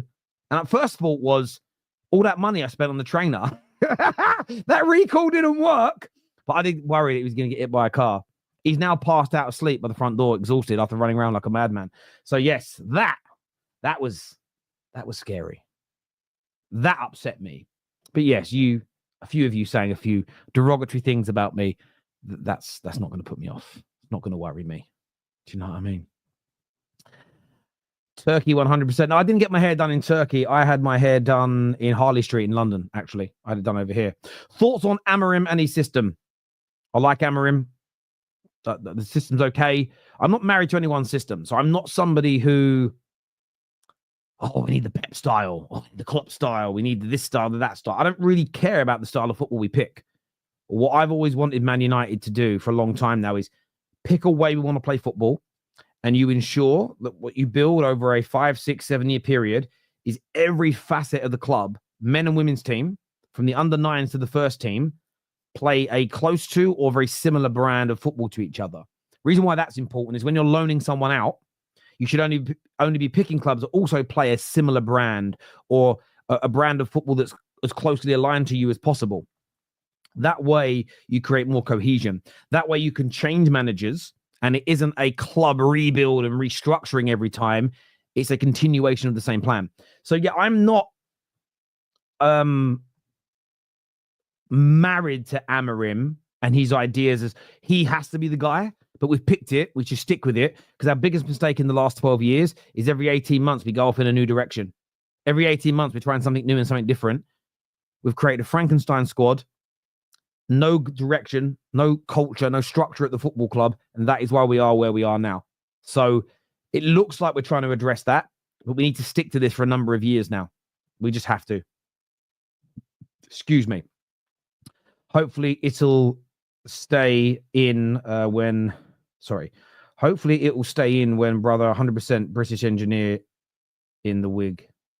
British engineering in the wig. No, it's no wig. It's real hair. it's my hair. It's real, as you can see. But it's my hair. It's just repositioned. Do you know what I mean? It was at the back of my head. Now it's at the front. Some of you have no class. Listen, I always say this to people that are new to the YouTube world. It's the comments, especially the ones that are a little bit of a dig. It's all just pantomime.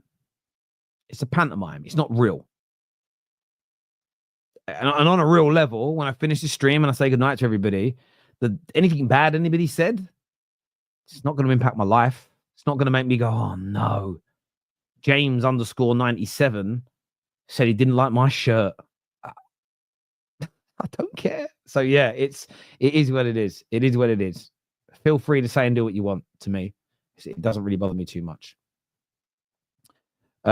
Check the receipt of what? What for my shirt? This is a banging shirt, mate. This is a banging shirt.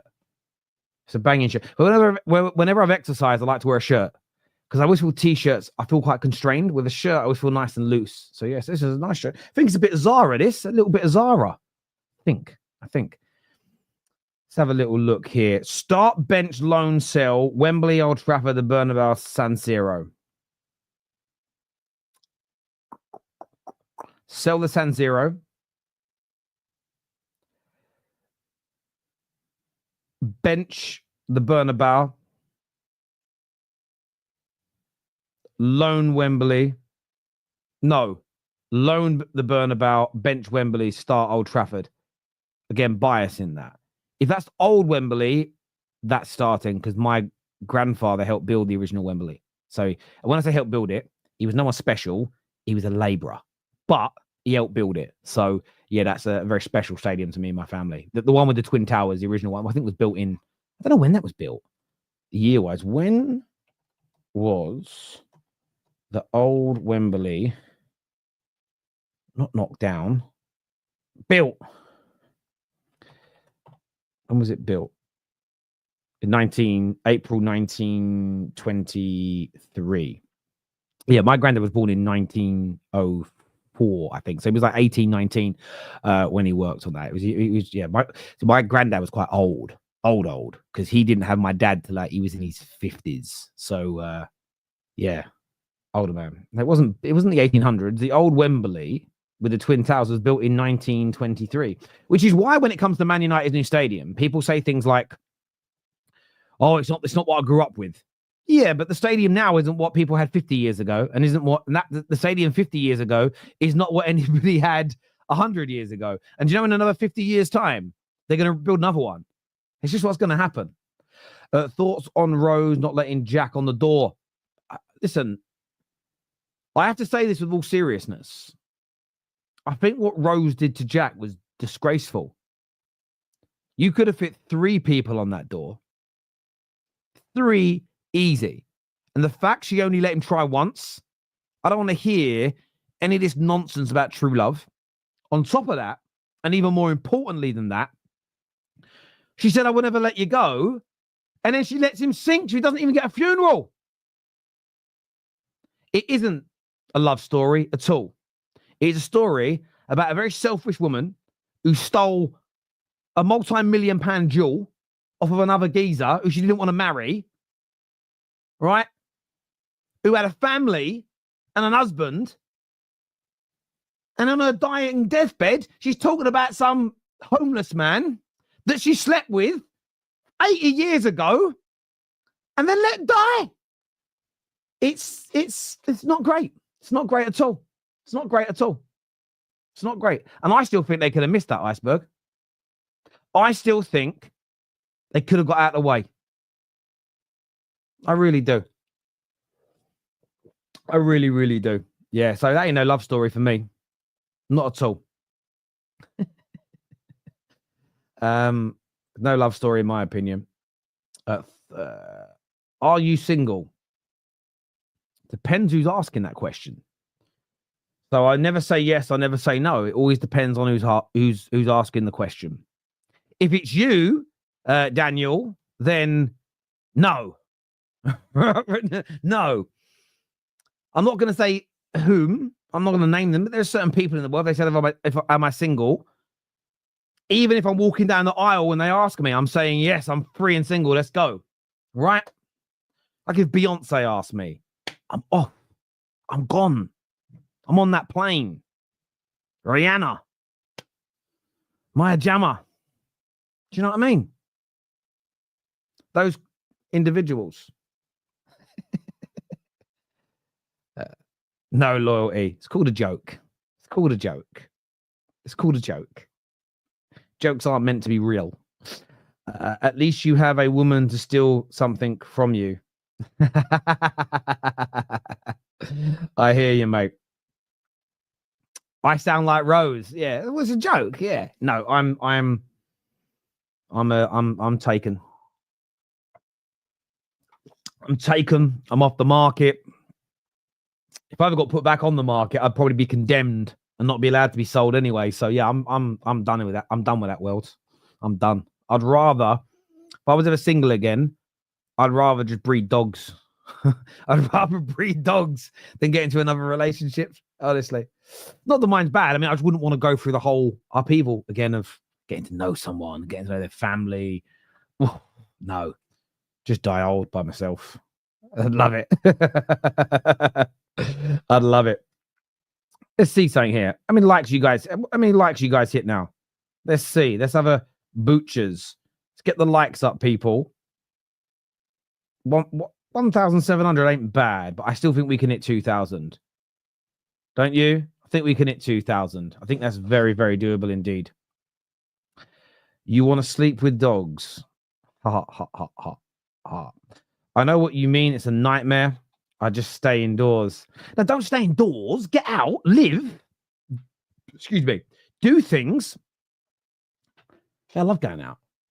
Well, I'm a bit of a mixture, really. Sometimes I really like staying in. But I do like going out.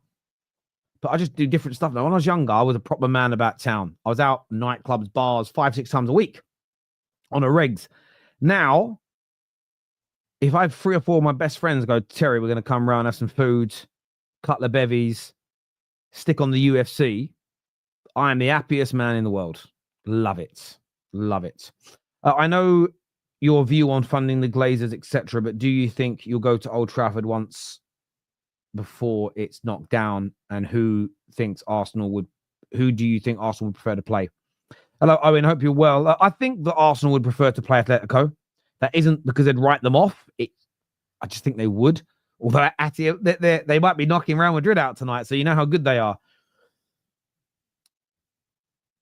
In terms of going to Old Trafford again, what I've stated about putting my money back into the football club is, the problem is I don't know if we'll ever see it.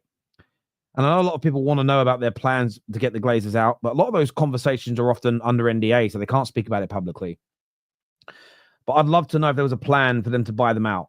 And if there was a plan that every 18 months, every 2 years, 3 years, they're able to buy a bigger and bigger percentage each time until they're majority owners or the full owners, then I would probably start to financially support the club again, because if that would help get them gone, that's better than not supporting that process and then having them definitely stay. We could all hold on and wait, and then maybe a brilliant billionaire owner comes along and buys us. But we could also hold on and wait and have owners as bad as the Glazers again. So, you know, we've got what we've got. Do I think everything Ineos are doing is wrong and bad? No.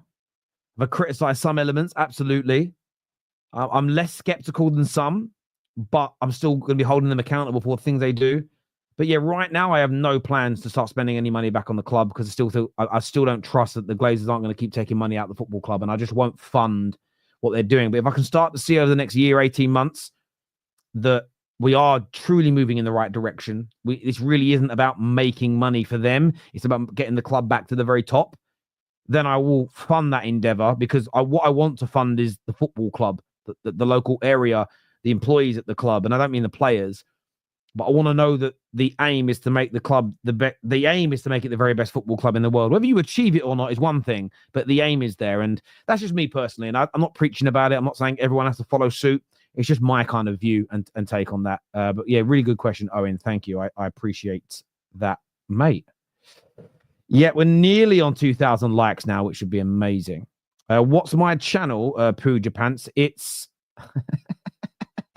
I like that name. It's called The Football Terrace. In fact, Mark has been very gracious tonight. This live stream, when we finish at the end of the games, will redirect to my live match reaction show on The Football Terrace, where we'll be opening up the lines. If you want to phone in, you can. But it'd be great to have some of you come across, watch the show, see some of our panelists, come and talk to us over there. And Mark is very humbly and lovely of him to agree to redirect his audience across there. So that's happening at the end of the show. Or you can go and subscribe now to The Football Terrace. It takes 2 minutes. Go and hit a sub button. It'd be amazing if you could go and do that for us. That'd be brilliant. And it'd be great to get you involved with our community as well. But of course, stay here for the watch along. Very, very important that you do that. All the games are about to start for the second half, and I'm very, very excited. I'm very, very excited indeed. And I can see that Fenneck has been actually putting our link. One of the moderators for this channel has been putting our link in the chat throughout the course of the show. So I want to thank him or her very much for doing that. It means a great deal indeed. It really, really does. How'd you phone in? I'll be putting a StreamYard link, into the live chat, and you'll just see it will say call in. It'll be a pinned live comment, and it will just say click this. And you literally, as long as you've got a phone or a laptop and you can go on camera, you don't even have to put the camera on. We'll just put the logo in. You can just talk to us through that. So yeah, very quick, very simple, very easy to phone in and have your say. And yeah, it'd be great to, have some of you come along and see what's going on. Just joined a few minutes ago and thought I was on the wrong channel. You're not. You're here. Goldbridge is currently buried in my garden. He has, let me just check here. He has 55 more minutes of oxygen. So he's in a good place. He's okay. There's nothing. It would be fine as long as he doesn't talk too much, moan too much, shout too much. He'll hold that oxygen good. And when the watch along's over, we'll let him out. Louise, sorry, go and have a wash then. Go and have a wash. What's this say here? Just also, Rose also chose to go to Jack when dead. Yeah, I hear you. I know. I don't think she's particularly a nice person, if I'm being honest. Like, doesn't give me great vibes. I don't think, proper person that. I often think, oh, really? Oh, that's what I think. You might hear me typing a bit in a second after I'm making thumbnails whilst I'm talking to you and watching games of football. Watch how I multitask. Asensio coming on. Oh, PSV, could they equalise? Nice, well cleared. Asensio and Bailey coming on for Villa. Please don't tell me they're taking Rashford off. That's not good for the market price, is it? Please don't be taking Rashy off. But with them two coming on, it feels like they are, you know. We will see. 45 minutes on the clock. The Madrid Derby, second leg, has just kicked off. Remember, they scored very early in the... Oh, my days. Half a chance here. Poor back header from Mendy. What's Griezmann going to do? He's looking for an opportunity. Get out wide. Avart. Oh, it's a good save. It's a good save. Oh, they nearly scored again. They've got to bury one of these chances, though. They're going to end up ruining these misses, I'm telling you. It's what happens in football. Julian Alvarez, he's got a good ping, and he from distance, that boy. And I say boy because everyone's a boy to me now because I'm old. So who have they taken off in the Villa game? It hasn't come up yet. Asensio and Bailey on. Who came off? Oh, why aren't you showing us? Maybe they already showed that graphic and then took it down. Well, I didn't see. Maybe I can rewind it. Oh, no. Watkins and Kamara came off. So Rashi stays on. Good. Need Rashi to get that goal. Need to add those Champions League goals to his value-added services. Yeah, it's Champions League. Oh, hang on. That looks like a foul. It looked like a foul there by Luka Modric. Do you know what? Because I'm dyslexic, I get names mixed up sometimes. Sometimes I call Luka Modric Mudrick. The Chelsea player. Can't help it sometimes. They're on the attack here again, Atletico. That's a foul. That's a push in the back there. Who's it done that? Was that Vinicius? It was Vinicius. They're asking for a yellow. Arsenal on the attack here. It's with Raheem the Dream Sterling. Can he get another assist? It's a good attempt of a cross. It's gone out for a corner. It's gone out for a little corner there. Right. Yeah, I know. It's not even a funny one. I don't even mean to say it. I often just get... I took that free kick too early. Oh, I got saved anyway. Yeah, I just... Yeah, when I'm... Something I do with my dyslexia is with certain words, I can become fixated on a word and I can say it wrong. And it doesn't matter how many times I correct myself or I'm corrected. I'll keep saying it wrong for a prolonged period of time. And it's just hard for me to get that out of my brain. I don't know why. It's the way it is. But I'm 39 now. And I just kind of accept it for what it is. Oh, that's going to be a corner. Yeah, corner here. It's a corner here to Arsenal as well. Whipped into the box. It's well cleared by PSV. Declan Rice with a wonderful switch. Oh, it's intercepted, actually. It's bad commentator's eye, that. I'm blaming the camera angle. They're on the counter here, PSV. They're on the counter. Oh. Real to score, Villa to score is what Zaki says here. Listen, Real Madrid could. Very good team. Very well put together. They're often deadly in front of goal. So I wouldn't be surprised in the slightest. I really, really wouldn't be. I wouldn't be surprised at all. I look good for 39. Thanks, mate. I appreciate that. I appreciate that. I bought one of them masks to help. No, not for myself. Oh, that was a foul there on Bellingham. Referee gives it now.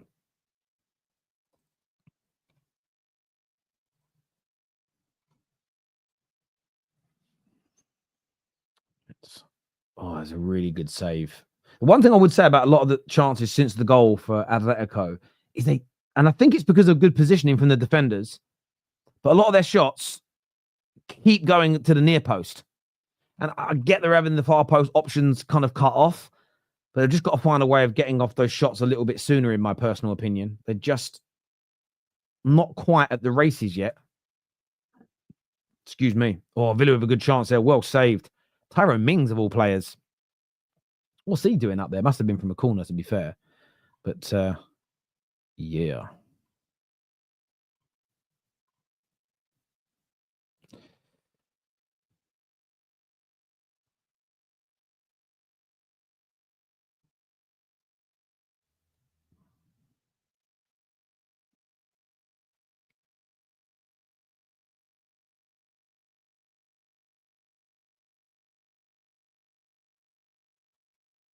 "15 minutes to go before Real Madrid start controlling the game and putting it to bed." That is from SX64.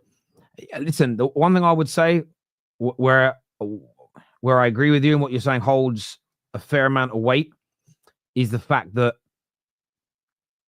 they've had a lot of chances and opportunities, Atletico, and they haven't taken them.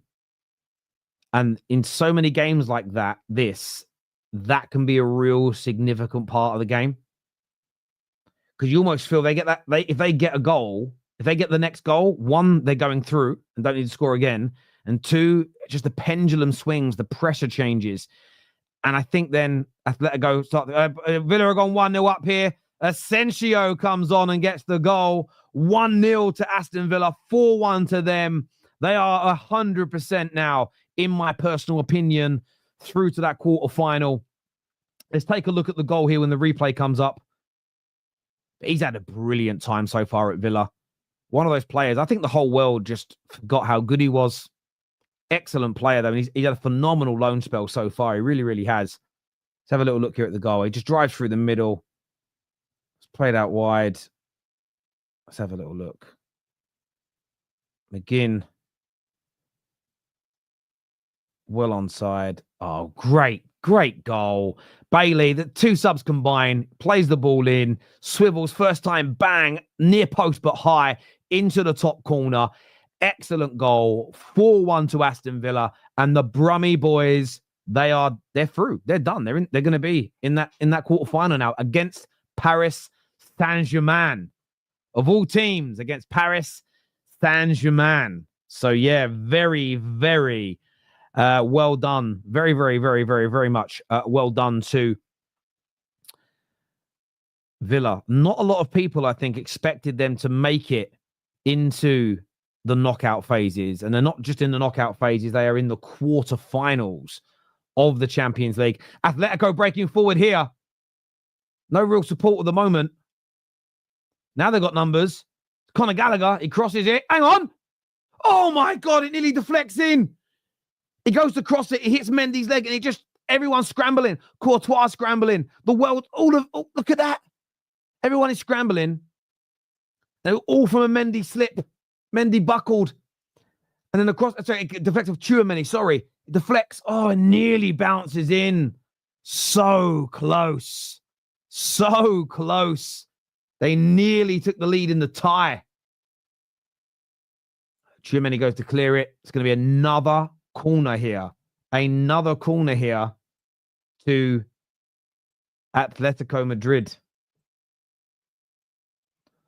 Under a little bit of pressure here now. Under a little bit of pressure.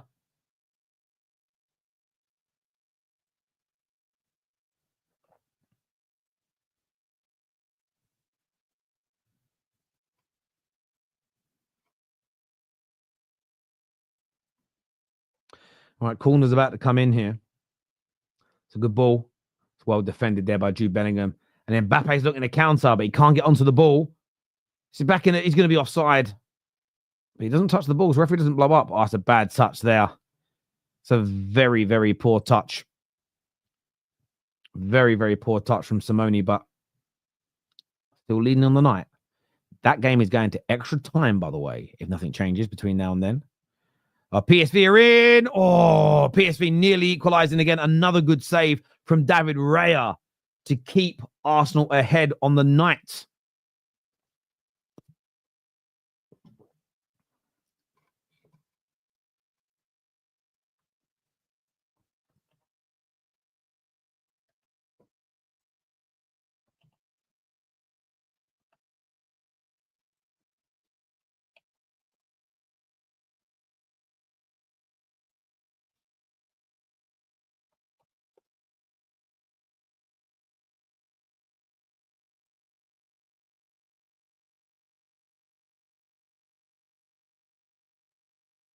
Oh, what a touch by Asensio.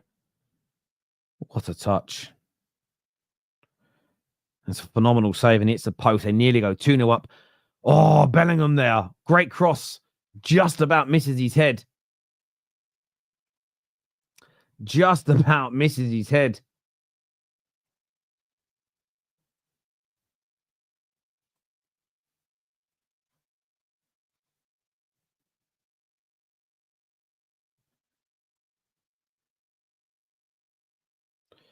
Oh, they're nearly again. Then the ball well worked on the right-hand side, crossed into the middle of the park. Jude Bellingham almost putting Madrid ahead in the tie, 1-1 on the night. But as the comment a few moments ago said, they're just starting to turn the screw a little bit here, Real Madrid. They're just starting to ask more questions. They're just starting to ask a few more questions now. But that also opens them up to counterattacks at the same time. So, look, it's going to, in my opinion, it's going to be a very enthralling second period. It really, really is.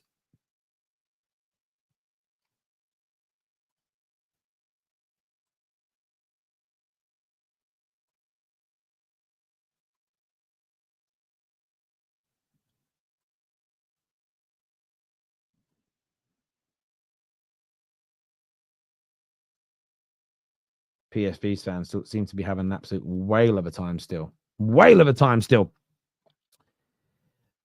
Ati will win if they keep playing like this. Look, if they keep defending the way they have been, I absolutely agree with you. It's whether they can continue it. It's obviously exhausting playing that way, but there's a counter-attack opportunity here. Very well played there by Greece. Play him in. Here we go. They've got the counter-attack opportunity here. Bursting down the left-hand side. He needs some support, though. There's no one else in the box. That's going to be run out there for a goal kick. No one else went forward with him there. Good play, but he just needed a little bit more support, and there really wasn't any. There really, really wasn't any at that point. That's not good enough. That's not good enough, in my opinion. They need to do better in that scenario. PSV attacking here. Can they get an equaliser? Great bit of play. That just goes over the bar. But PSV are going for it here. They're just going for it. It's almost like, well, we're out anyway. We might as well give it a go. And that's what they're doing. They're really trying. They're really, really trying and giving it their all. They really are. But I think that's what you want to see on a Champions League night, right? Just want to see teams attack and go for it. And even if you're out, leave nothing out there. Give it your all. It could go 2-0 up here. Villa. Can they find the right pass? There we go. There it is. It's 2-0. 2-0. 5-1 on the night. 2-0. Maatsen scores, the former Chelsea and, of course, Dortmund player that was in the final last year. Puts Villa even further ahead on the night.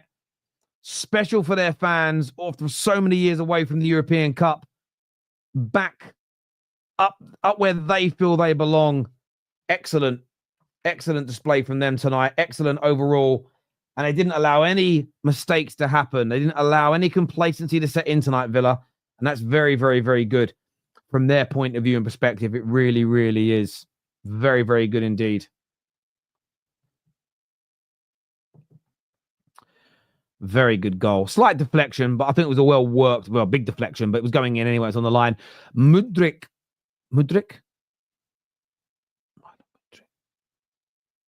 Why am I saying his name wrong? Why am I saying the wrong guy's name? I told you the dyslexia is kicking in. Luka Modric. There we go. It just got booked. Because I said it. I put it in my own head now. Vinicius Jr. should be booked for that as well. Was he? Oh, they're doing a goal check at the minute in the Villa game. VAR. What are they saying?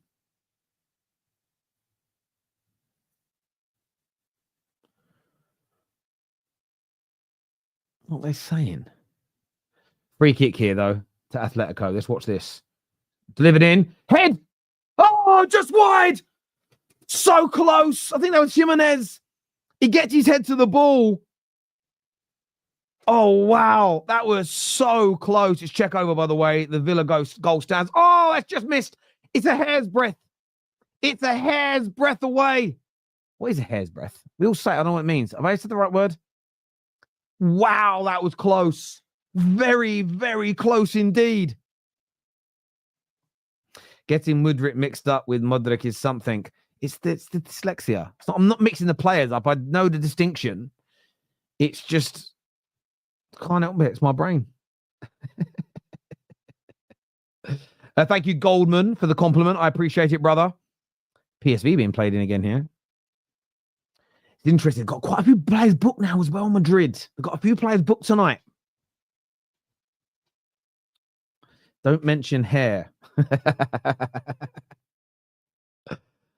There we go.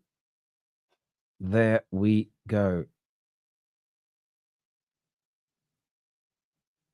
Hair's breadth. What is the actual saying? But you got to remember, the way I speak, I'm very common. I've got a Cockney accent. And let's go. What is it? Hair breadth. Oh, there's a D in it. I didn't know that. See, that's the thing. I'm very common. We say things wrong. It is what it is. Hair's breadth. I just don't pronounce the D. If I know what I mean. There we go. Hair's bread. So it's bread with the end. How do you even say that? See, my mouth don't move like that. And that's probably why when you're common, you learn to say things wrong because people don't speak properly. And then you just pick up what you hear, right? That's it. Help. Mark Goldbridge screaming help in the comments section. Not sure if it might be the real one, might not be. But it don't matter. Hit the like button, people who haven't done so already. Breadth, like width. No, I get it. I get it. It's just a hard word when you're a Cockney to say. Like, honestly. I don't think people understand, like, when you're from, like, the East End of London, where I'm from, certain words are just very hard to say. It's like your mouth don't move right. Like, genuinely. The D. So the D is silent. So it's hair's breadth. Breadth. Yeah.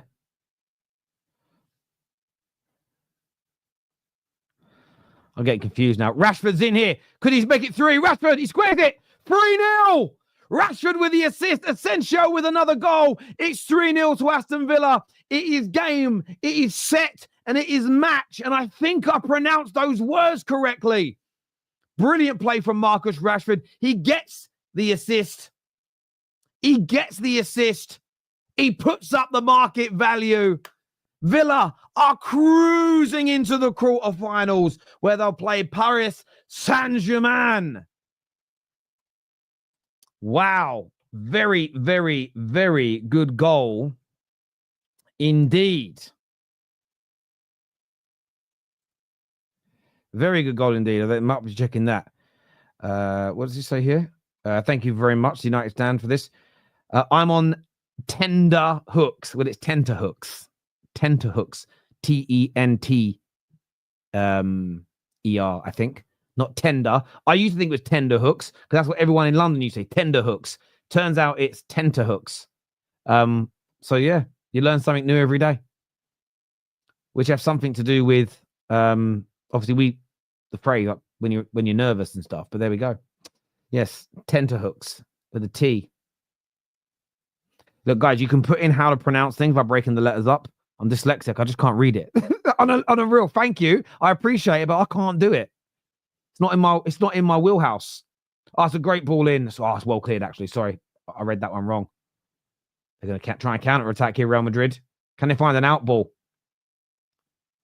No. Oh, they've slipped. Jude Bellingham picked it up. What a tackle. What a tackle on Bellingham there. Bellingham's picked the ball up again. He's had a bit of a poor game tonight. Oh, that's going to be a foul. They're lucky to get that foul, really. And he's lucky to get it because he was going nowhere.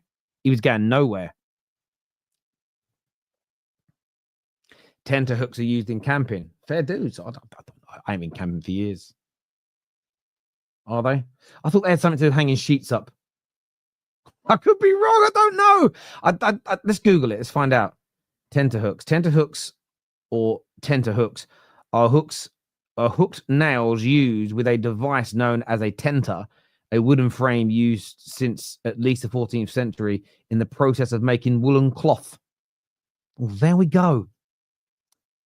Didn't read your super chat. Sorry if I missed. I'm going to go read super chats now. I'm 35 and look about 10 years older than you. Guess that's what stress and anxiety does to you. Listen, I suffer with stress and anxiety like everybody else.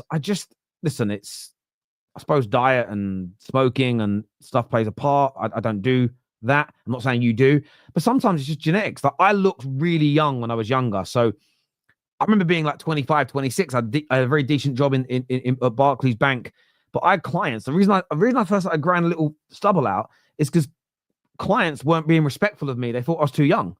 So if you're someone that took a long, like if you're someone that really did look young when you were younger, it's probably a benefit now. Like I had a mate who at 15 looks about 30. He looks really old now. He looks really old now. PSV are attacking here. I think that's a corner. I think that went out. Well, no, they're saying it didn't, but there we go. Just joined. Oh, sorry, already done that super chat there. Tender hooks are hooks used to attach the cloth. Yes, to a tender frame.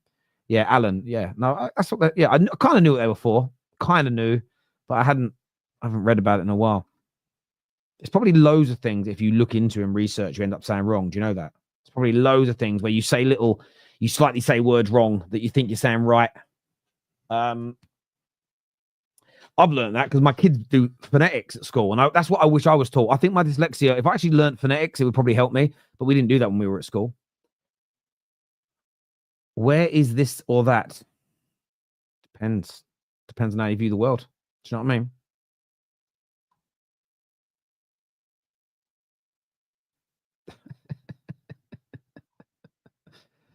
Some of you are crazy, man. Some of you are crazy. Some of you in the comment section make me die. You're hilarious. All right. Real Madrid attacking here. It's poor again. They really haven't been good so far. Calafiori's in for Arsenal. Calafiori is well saved. Well saved. Good shot, but well saved. They've really been poor tonight, Real Madrid. They've just not been able to get going. They've really not been able to get going at all.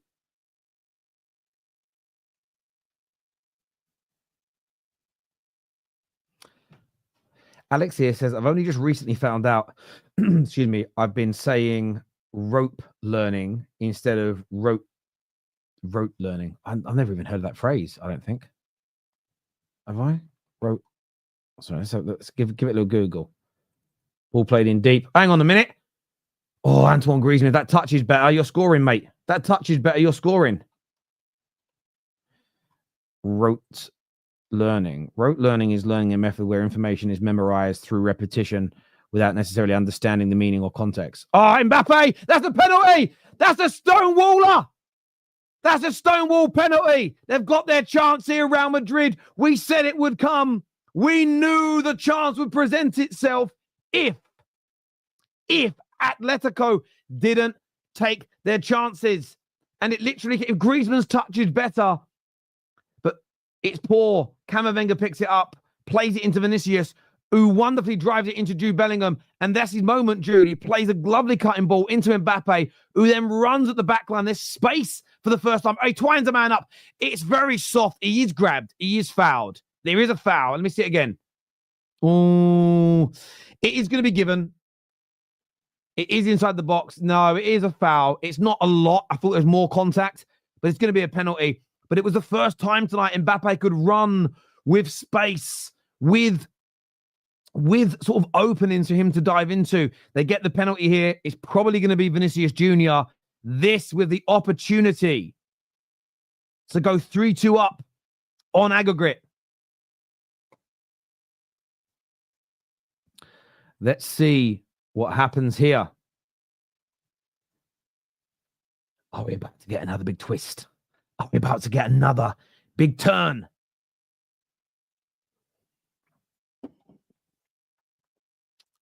Let's see. Vinny Jr., the self-proclaimed Ballon d'Or winner. PSV are going to equalise, by the way. Oh, my God, what a goal. Oh, just got it! Oh, my God! Oh, my God! Oh, wow! Oh, he skies it! He skies it! Checking it ain't going to hit me in the head. Oh, he skied it! Vinicius Jr., the self-proclaimed Ballon d'Or winner. Mate, it's high and wide. What's happened to my camera? Why has it all gone dark? I don't know. Oh, my days. Oh, my days.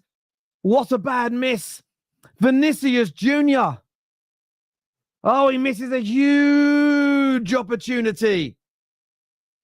I'm still a bit nervous I'm going to get hit by a ball. My God. Well, twists and turns, moves and counter moves. Wow. Darren, you did call it, mate. You did call it. How did I jinx him? I didn't say he was going to score. Wow, that was a really, really poor penalty. 2-2 in the Arsenal game as well, by the way. PSV with a lovely equaliser. I didn't really see the build up to the goal. I'm going to try now. Where's my mouse? I'm going to try and rewind it and have a look. They're on the attack themselves here, actually. It's poor play. It's poor play. Can I rewind this? Yeah, I can. Ati are attacking here. It's a great shot. It's another good save, but it's a near post again. Sometimes you want to watch a goal in real time. Right, let's have a little look here. So Arsenal got the ball. Gabriel into Kivior. Oh, what's he going to do wrong? Oh, Jorginho gets caught the ball, doesn't he? Jorginho gets caught. Lovely ball played through. Dink. Goal. Yeah, excellent goal that by PSV. They really did capitalise, but it's another Arsenal mistake. It's what it really is an Arsenal mistake, more so than anything else. I feel like both Arsenal's goals have been really poor defensively. And you consider how good the defensive record for Arsenal has been this season in the Champions League. They'll be so disappointed with those 2 goals. Now, I know Kivior's playing and not Saliba. And the ball's dropped. Oh, it's easy for Courtois. But I don't know. It's a nothing game. Oh, is it going to be 4-0 here to Villa? Nearly was. Ooh. Juicy bit of football here. A juicy bit of football. Lovely tender bit of football to sink our teeth into. Oh, why are you backing into that for, Trossard, you mug? Real Madrid on the attack here. Vinicius Jr. looking to make amends. He goes on the outside. He crosses it. It's a poor cross, but it ends up with Rodrigo, who's got wonderful feet, but he's not able to get a corner. Ati with the ball, trying to find a way out. Oh, he plays into danger. Vinicius, he's got a chance. He squares it. Oh, that's a poor header. That is a poor header. But half a chance there. Half a chance. Half a chance. Vinicius, you can tell like Vinicius really wants to make amends there. He really does. Damn. It's a good game, this, though. And it's a good game, isn't it? It's a good game, good game, good game. Some of you kids ain't going to get that reference. The older ones do. Vinny bet on himself. Come on. I doubt that. Come on. Dude, you can got better jokes than that. You got better jokes than that. I know you have. I know you got better jokes than that. I'm still reliving that miss. That penalty miss. I'm reliving it. Getting flashbacks. I thought he's going to bury it. Could Heritage go out 2 nights running because of a penalty miss? I'm looking. Oh, they're showing it again here. He steps up. Does he slip? No. Oh, it's awful. Oh, it gets worse every time you see it. It is awful. It is awful. Yeah, Captain Morgan says Brucey bonus. Yeah, you guys, some of you know. Some of you are a little bit older. I do think TV and entertainment was better in them days, though. I do. I really, really do. What are Arsenal going to do? Oh, hang on. They're attacking again here. Oh, poor shot. Easily saved. Easily saved that. Easily saved.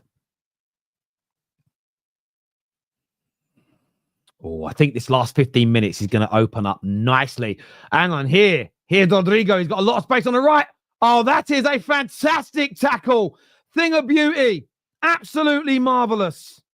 Absolutely marvelous, that.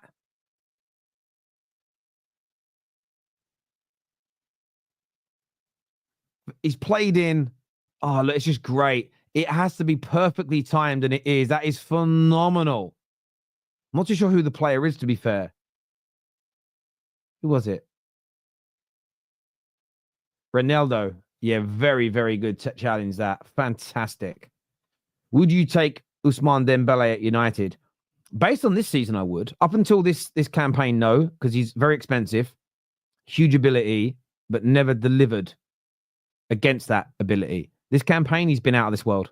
So, based on this campaign, yes. I don't think he'll leave, but yeah, he's been phenomenal. He's been phenomenal. He really, really has been. He should be very proud of his. He should be very proud of his season. And I hope he continues. I love talent like that do so well. You know, I really, really do. I love to see talent like that do well. What are we going to get in this last 15 minutes? So there's 75 minutes on the clock. What are we going to see? What is going to happen? Nobody knows. That's why it's exciting. That's why we love football. That's why football's the best sport in the world for me. It feels like the most unpredictable, better scripts than Hollywood. And it's unlike other sports, it's the continuation. It's like it just keeps going. Like lots of other sports, most other sports are quite stop-starty. And teams can take breathers and speak to coaches more. You have stoppages in football, but not in the same way. That's why it's really just, oh, that's poor there. They should hold on to the ball better. Oh, Conor Gallagher. He won that back brilliantly. I agree with you, Benny. I'm saying please Atletico as well. Oh, that's a dive, mate. Oh, they gave it. They gave a foul. Woo! Really good free kick opportunity here on the right-hand side for Atletico Madrid. 76 minutes on the clock. They get that goal now. And I think it will be bon voyage. I'll be the same pet. I say goodbye in Spanish. I should know that, but I don't. I don't know it. Because I bet I do know it, but I can't remember it. Goodbye in Spanish. I bet when I see it, I go, ah, yeah. Adios. Yeah, of course I know what that was. Of course I know what it was. Yeah, I'm not great. Oh, that's a poor cross. Easily caught by Thibaut Courtois. Yeah, adios, amigo. Of course I know what it was. Just forgot. I forgot. Whereas my little boy says, I've forgotten did it. Is Rashford going to get his goal at last? I really want Rashford to score, you know. I'm so desperate for Rashford to get a goal. I'd love to see Rashford do well. Over 2,000 likes, which is amazing. How about we get that up to 2,500, please? Let's keep hitting that like button for That's Football and Mark Goldbridge. Let's get that done, please, ladies and gentlemen, boys and girls, children of all ages. If you know where that's from. Not that I watch it anymore. Too old. Beram Diaz is coming on. Rodrigo is going off.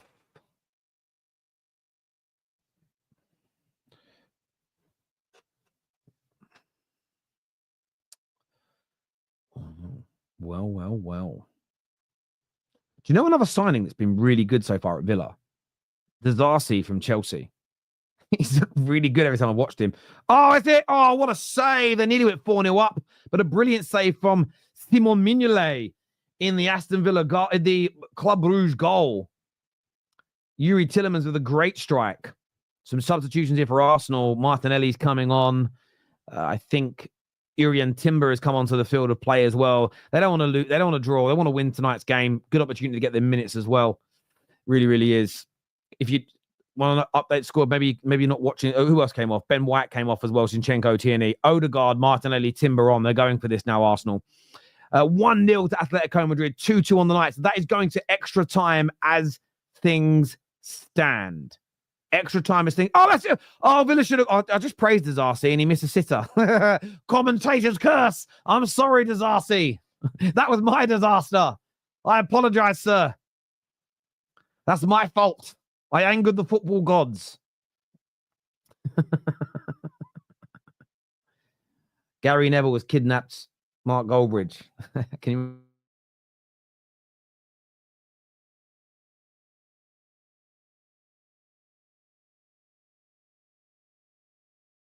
My camera gone. I'm back. Arsenal win a corner here, do they? Yes, they do. They win a little corner.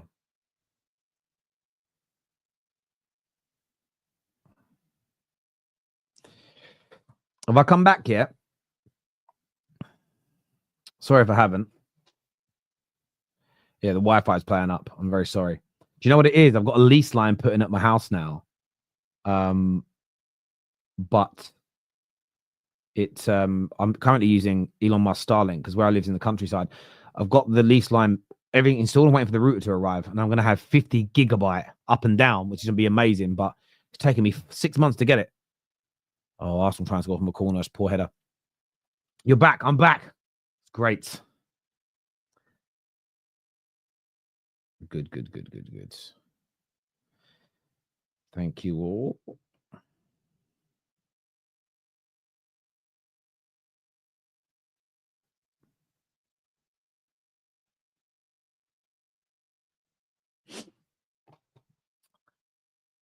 How much are they charging me for Starlink? So I have 2 of them in my house. So I've got 2 because my children need internet, Wi-Fi and stuff like that. But I have a separate one so it doesn't get interfered with.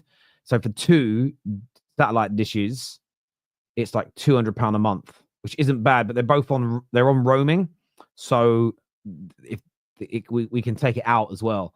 It's quite expensive. The lease line's more expensive, to be fair, but then I get a dedicated line that can't be tampered with, it's hard to get damaged and stuff like that. So it's pretty good. Oh, great chance here for Arsenal. Oh, Odegaard's tackled.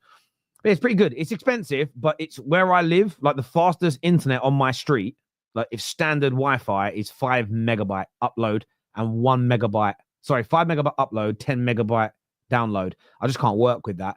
It's crazy. It used to be better, and then it just awful. So you had to have a lease line put in. But the new thing is fiber optic, yes. But I had to pay for I didn't know a lease line existed, and someone in my comment section mentioned it. Arsenal breaking into the box here. You're in Timber. He's slightly overplayed it. Ooh, they're really going for that win now. Yeah, 200 a month. That's for 2 dishes. Like if it was a normal, if I had a normal job and didn't need to stream and upload, I just have one of them, and that would be about £75 a month. So it's more expensive than normal internet, but it's the convenience of it. So what I did, I went away camping. You could take it with you, and you put it on the roof of you put it somewhere, and you can have Wi-Fi where you're away. So, in some of the evenings when the kids want to chill, you could download a movie for them. And it's just really convenient. I could also work while I was away, and I didn't have to worry about signal because you get it everywhere. So it is expensive, but where I live, there's not much choice, to be fair. But also, I think so it is expensive, but it's what I have to do for the time being. The lease line is about £200 a month, but that's for 50 gigabyte up and down, which means I'll be able to start recording content in 4K. It'll be, and it'll upload in seconds, and that's just how I want it to be. So, there we go. Arsenal play a long ball forward. That's going nowhere. 7 minutes to go in 83 minutes on the clock. 7 minutes to go, normal time here. 7 minutes to go, normal time. 83 Bongo says I pay £32 for 380 megabyte, and that's great. That isn't for what most people use the internet for. That's perfect, and I'm just not able to. I don't have fiber optics on the street here. The only way to get it is to pay for it to be installed via a lease line, but they're really expensive. So yeah, but it is what it is. It is where I chose to live here. I love where I live. It's beautiful, but it's very, very raw. It's quite literally a farm where I am. So yeah, and it's in the middle of nowhere, which is great. It's great. Oh, PSV have won the ball back high here. They could go 3-2 up. They shoot. Great save by David Raya. Corner to PSV. Free kick here in the dangerous areas for Real Madrid as well. A lot of movement. They're edging into the box. The ball's delivered. Jude Bellingham fix it. Oh, I thought it was going to fall to Bellingham. They're still on the attack here, Real Madrid. Excellent defending. Oh, it's run out. It's going to be a goal kick. Goal kick. 6 minutes to go. I've had fiber optics for at least 12 years in my rural Norway. 70-ish pounds. That's really, really good. Do you know what it is? That near where I am, there's fiber optics, but where I live, this little cul-de-sac, they just decided not to do it because there was a lot of work, and it's the only part of this whole area that doesn't have it. So yeah, it just was a shame, and they had no date when it was going to be installed. So I just decided that the best thing to do is to get a lease line put in. Yeah, that was the way. What I was doing, I couldn't work from here for a long time, so I rented a very small apartment about half a mile away that was very, very cheap, and I used it as a bit of an office. I didn't tell them that. They might score again here, PSV. It's well saved by David Raya. Well saved by David Raya. Well saved. On the attack here, Real Madrid, but nothing prevailing. Brahim Diaz here. Valverde back into the middle. Trying to find that opening. Atletico resolute. But remember, Atletico still need another goal to win this in 90 minutes. Maybe they're happy with extra time and penalties, but I wouldn't. They've been the better team. You want to try and win it. Antoine Griezmann here. Slight counter-attack from Atletico. Oh, Martinelli, I thought he was going to get a chance and he didn't come onto the ball for Arsenal. Oh, it's a poor bit of play by Atleti, but they win the ball back high. Left back juice. Oh, another shot straight at the goalkeeper. They've had so many shots tonight, but they just cannot seem to put it either side of the goalkeeper. It's always straight at him or he's near post. Every single shot since the opening goal. But they're pushing here, Atletico. They're not overcommitting, but they're not Real Madrid because both teams, neither team, that's really poor. Mbappe tracks back and wins the ball. He's running in. That's not going to be a foul. Absolutely not a foul. Guess up, Mbappe. Guess up, Mbappe. That's a dive, son. That's a dive. Get yourself up, mate. Proper dive, that.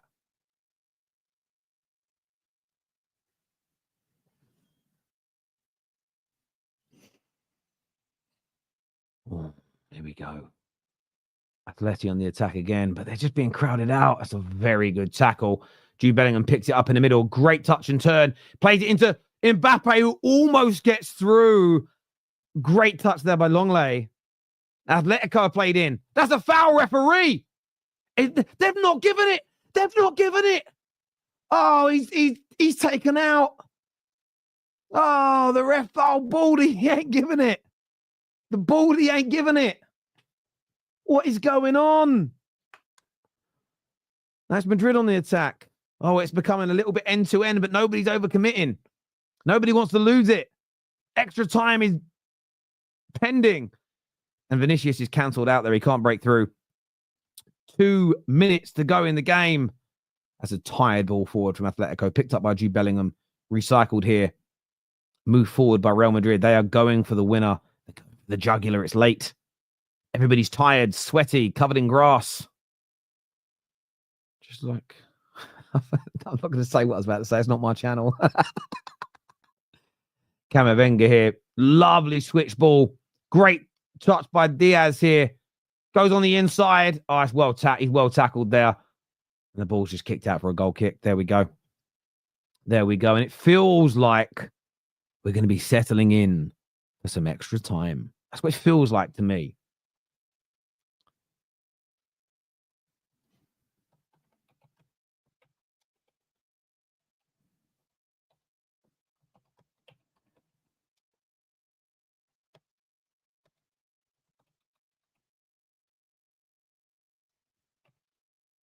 One step at a time.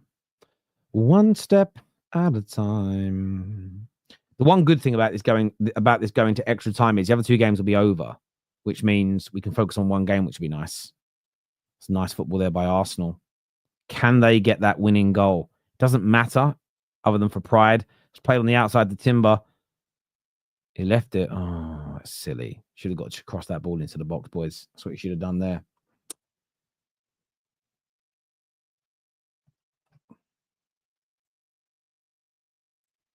Oh, Atletico here. They're just not. It's like when I'm watching Atletico attack here, they need one more person in the attack. They're often looking for a pass, and there isn't one on because they just don't want to commit their extra body either out of the midfield or an extra, a fullback coming forward to give them that numerical advantage. But a long ball over the top. They've got half a chance here. Oh, lovely touch. Julian Alvarez. Oh, no, he should have squared it. It wasn't Alvarez, sorry. Alvarez was in the middle. He should have squared it. That was his moment. His perfect moment. His Martin McCutcheon moment. Correa. Oh, it's a great touch. Look at what he does here to Rudiger. Whoop, over his head. Does a little keepy up. He turns. He should have squared it to Julian Alvarez. That was the chance. That was the moment. Could he live to regret it in this game? Oh, that touch from Mbappe is awful. Arsenal on the attack here. Martin Odegaard switches the ball out. It's Raheem the Dream Sterling. Can he be the match winner? Not doing that, he can't. Oh, they got another chance here. Oh, what a tackle by Camavinga. Oh, my days. There it is. Oh, he missed it. Hang on, what's gone on here? Raheem Sterling almost wins it, but he doesn't. I feel a bit sorry for him. Like I said before, is he onside? It's a great play. He's onside. Oh, wow. It's a corner ball. Is it a foul? I don't know. Maybe you could give it. Athletic working it out here on the right. Oh, it's over here. He's overhit it. He's overhit it. He's overhit it. He's overcooked it. He's burnt his toast. Oh, he done Rudiger bad. Oh, this goal. Look, he's just got to. I know what he's done. I know what he's done. I know why he's gone for goal. But you've got to square that ball, mate. That was it right there. Right, ball's coming in here. Arsenal have got a corner. It's the 9 seconds of the game. It's a decent ball. Oh, it's cleared. That'll be another corner to Arsenal. Another corner to Arsenal. Oh. What? No, you guys are lying in the comments. Liars.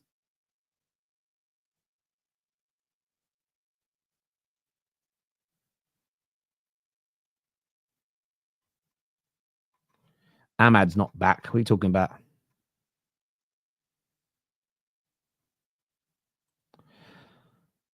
This is it now. I think the Arsenal game might actually be over. Obviously, I'm watching it on Discovery Plus, so it's slightly behind. But Arsenal will have qualified. And we're going to extra time, it looks like here. Ball's in. That's it. That'll be the end of the game. 2-2 draw. Villa are through. Excellent win for them tonight. The quarterfinal against Paris Saint-Germain. Oh, Raheem Sterling, what a tackle. Oh, he's pulled him back. What do you mean he's pulled him back? Come on, ref. That's a disgraceful decision. Get out of here, ref. Get out. Get out. Get out.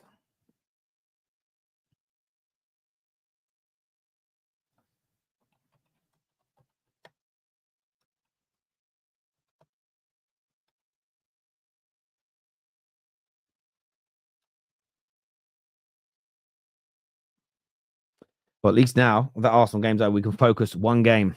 Hey, get out. Get out. Can we get verification on if Ahmad is back? He's just not back. He had a protective boot on the other day. He's not going to go from an operation and a protective boot to being back within a week. That'd be crazy if he is. I very much doubt it. It's not been posted anywhere else. No, he ain't back. I've not seen it anywhere.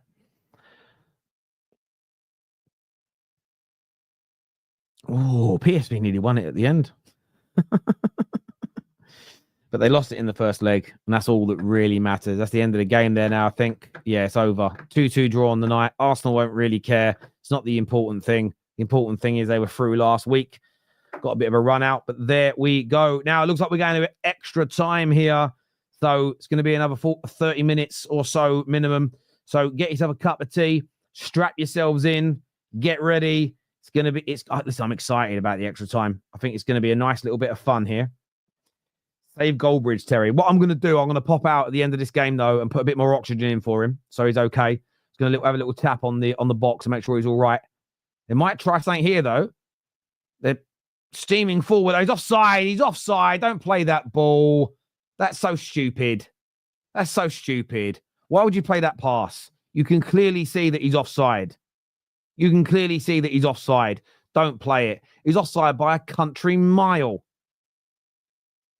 Pratt. Make sure the batteries are running. Yeah, no, I'll make sure it's all good. I'm going to go and make sure it's cool. Might even make him a little sandwich. But I am going to run to the bathroom when this game ends. Stay with us. Don't go anywhere. Just going to run to the bathroom, grab a little top up of my drink, and then we're going to strap in for the extra time. That's what we're going to do. Oh, hang on a minute. Oh, no. I thought Mbappe might have got onto a through ball there. He didn't. One step out of time. That's it. He's going to blow up, right, ref? Yeah, he does. So there we go. Listen, people, I'm going to be back in a couple of minutes. I'm going to go to the bathroom, grab a drink, and I'll be back with you in a few moments. I'm just going to mute my mic. Stay with us. Don't go anywhere. Extra time is on the way.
Hello, people. I'm back. Quick little break. Stretch the old legs. And there we go. But yeah, we'll be light. We're going to stay through right to the end. This could go penalties. No, it's not penalties now, Mango Tango. It will be... it will be... What's the word I'm looking for? Extra time to begin with. Why is my camera doing that? Why is my light going? It doesn't normally do that, but there we go. It'll come back in a minute. It'll sort itself out, won't it? It will sort itself out, I think. So who do you see going through? Who is going to do this and how? What method? Who wins it in extra time, or does it go to penalties? Who is qualifying to the next round? Let me know now in the live chat. I want to get your opinions on this, people. I really, really do. I am intrigued. I'm intrigued. Madrid, what happened is what Nana says here. Look, their record away at Atletico Madrid's ground is not particularly great of late. So I'm not sort of overly shocked to see this personally. They don't have a great record. What is it? Andre Brown here says Atletico on penalties. Luke thinks Atletico are going to win. Shadow Dragon says Atletico. Damon Glenn Hill says Atletico on penalties. Yeah, I want that to be right. I just got a feeling Real Madrid are going to do it. I'm not going to lie. I just got this little gut feeling that Real Madrid are going to do it.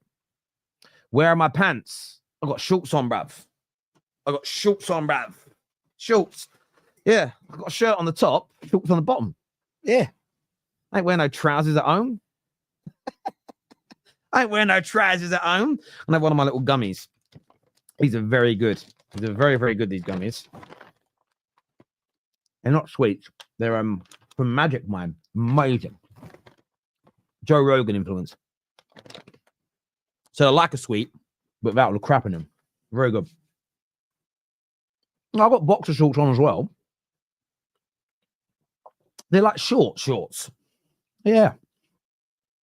Imagine sitting here in jeans. Be weird, wouldn't it? I'm at home. So there we go. Oh, right.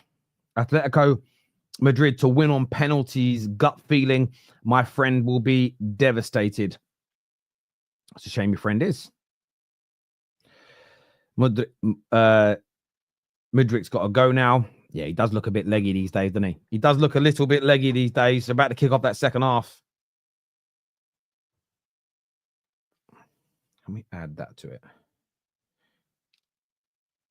One sec. Let me know. Can you guys hear the TV?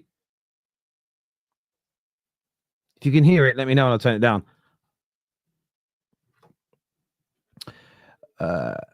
Creatine gummies. No, they're not creatine gummies.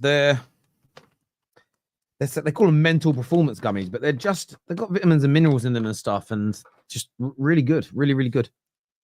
Really good. It's much better than eating a pack of Haribo or something, for me personally. You guys can't hear it great, because I can hear a little bit of it, which is nice out of this ear.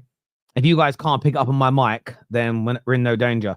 I couldn't do it when I got 3 games on, but it's nice to have a little bit of, just for when decisions happen, you can hear what's going on. It's just a little bit easier. Gaz says no, babe. Oh, hello, babe. You, babe, me, babe. Hello, babe. Atletico haven't lost a home Champions League tie since the 90s. Let that sink in. Well, there we go. That's why I'm not surprised. I mean, I didn't know that particular record, but that's why I'm not surprised that they haven't lost in the 90 minutes tonight. Losing the tie is another conversation, but they're a phenomenal side at home. Diego Simeone is an amazing manager, and he does it sometimes with players that are not necessarily fancied, but Longlay's there. Do you know what I'm saying? So that's a good ball in, but they haven't really. What I would say about Real Madrid in this game, and unless you guys can tell me something I've missed, barring the penalty, they haven't had a gilt-edged chance. Hang on, a great long ball here. Oh, how's your touch? Your touch is great. Square it. Oh, his pass ain't good enough. Rudiger cuts it out. It could have been 2-0 to Ati there. But the pass ain't good enough. They take the corner very, very quickly here. Or corner or throw-in. I'm not too sure which it was. It's a great bit of play. They've been such the better team. They deserve it on the night. But you've got to score. You've got to score. Sometimes in life, what you deserve and what you get are not the same thing, unfortunately, in life. But yeah, very, very close. So just so everyone knows now, Conor Gallagher has come off. Simone's come off. DePaul has come off. Lenglet's come off. Griezmann's come off. And they now have on the pitch Correa, Morlims. I don't know all of these players. Normads, again, I will never lie to any audience I'm in front of. I don't watch La Liga. I don't watch these teams religiously like I do the Premier League. So I'm not as familiar with all of these individuals. But a lot of changes. Real Madrid, I'm more familiar with their players, to be fair. Vasquez has come on. Camavinga has come onto the pitch. Diaz and Garcia for Mendy, Rodrigo, Tchouaméni, and Luka Modric. Oh, they've got half a chance here. Oh, Brahim Diaz over a shot, but not good enough. Not a good enough shot from him, to say the least. Repeatedly calling Modric. I see, it's gone. I can't. I'm not going to be able to get it right now. It's gone. It's gone in my head. My head's gone, mate. It's finished. I'm not going to get it right. Modric. I know what it is. I just can't say it right now because it's there. And the more you guys say it, the more I'm going to get it wrong. But yeah. Got it. Oh, he's just got to put it. Correa, all he's got to do is he just cuts it back too far and it's cut out by Rudiger. But there was a tap in there. An absolute tap in the middle for the number 9. Really poor. Thank you to the Irish. Irish was drunk for saying, great job for filling in, bud. Mark will be happy. I appreciate that, mate. Thank you very much indeed. This here from, hang on a minute. Oh, that's a good header, but again, straight at the goalkeeper. Really good header, but straight at the goalkeeper. Yeah, I hope Atletico win as well, mate. I really, really do. Modric. Yeah, I'm just going to stop saying it. I'm just going to say Luka. Then I'll get it right. Yeah. That's what I'm going to say. Head's gone like every United player when they're losing. That's like that. With me and words or names, once I start saying something wrong, it's very hard for me to get out of that habit for a while. I don't know why. It's not for a lack of trying. It's just my brain. Terry, do you think England will ever win a trophy again? Yeah, I think we will one day. I don't know if it'll be in my lifetime, but at some point England will. I'm sure. How hammered am I? No, I'm not enough to drink. Real Madrid attacking down the right-hand side here. Nowhere really to go. Oh, that's really poor. Paid it back to Julian Alvarez. That's a nice pass forward. It's really nicely open the first half of extra time, but normally it is. First half of extra time is normally a little bit more open than the second half, where teams suddenly just start to say, right, well, we might as well take the penalties. It's a great dummy here. Molina here. Oh, nearly. Plays it back to Courtois. It's cleared. But Atletico win it back. But Vinicius Junior's picked it up in the middle here. 2 versus 4 at the moment. He's got Diaz on the outside who he uses. He receives the ball back from Diaz. He's still on the right-hand side. He's going to have a go at the... it's brilliant. Absolutely brilliant there from Atletico. But I think he might have cramp or avert himself. But you should play on, guys. Don't kick the ball out. Play on and score. Come on, we want goals. We want goals. Anyone ever said you look like Darren Till? I've never heard that. I'd like to be as good a fighter as Darren Till. I can tell you that. I wish I could fight like Darren Till. That'd be nice. I've already done. I'm checking I haven't missed any of the super chats. I don't think I have. I don't like to miss out on them.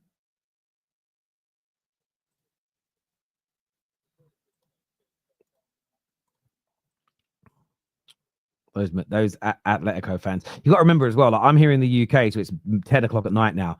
It's like midnight over in Spain as well. That's a lot later for them when it comes to these games. Well, some of the fans in the crowd look so stressed and so tired, and I get it.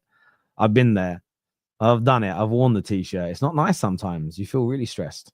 At these points. Let's have a look at some more of your comments that are coming through here. I look like Bruce Willis. Pav, I'm sorry to say this. Just because you're bald don't mean you look like Bruce Willis. Do you know what I mean? I'm looking at your picture now, Pav.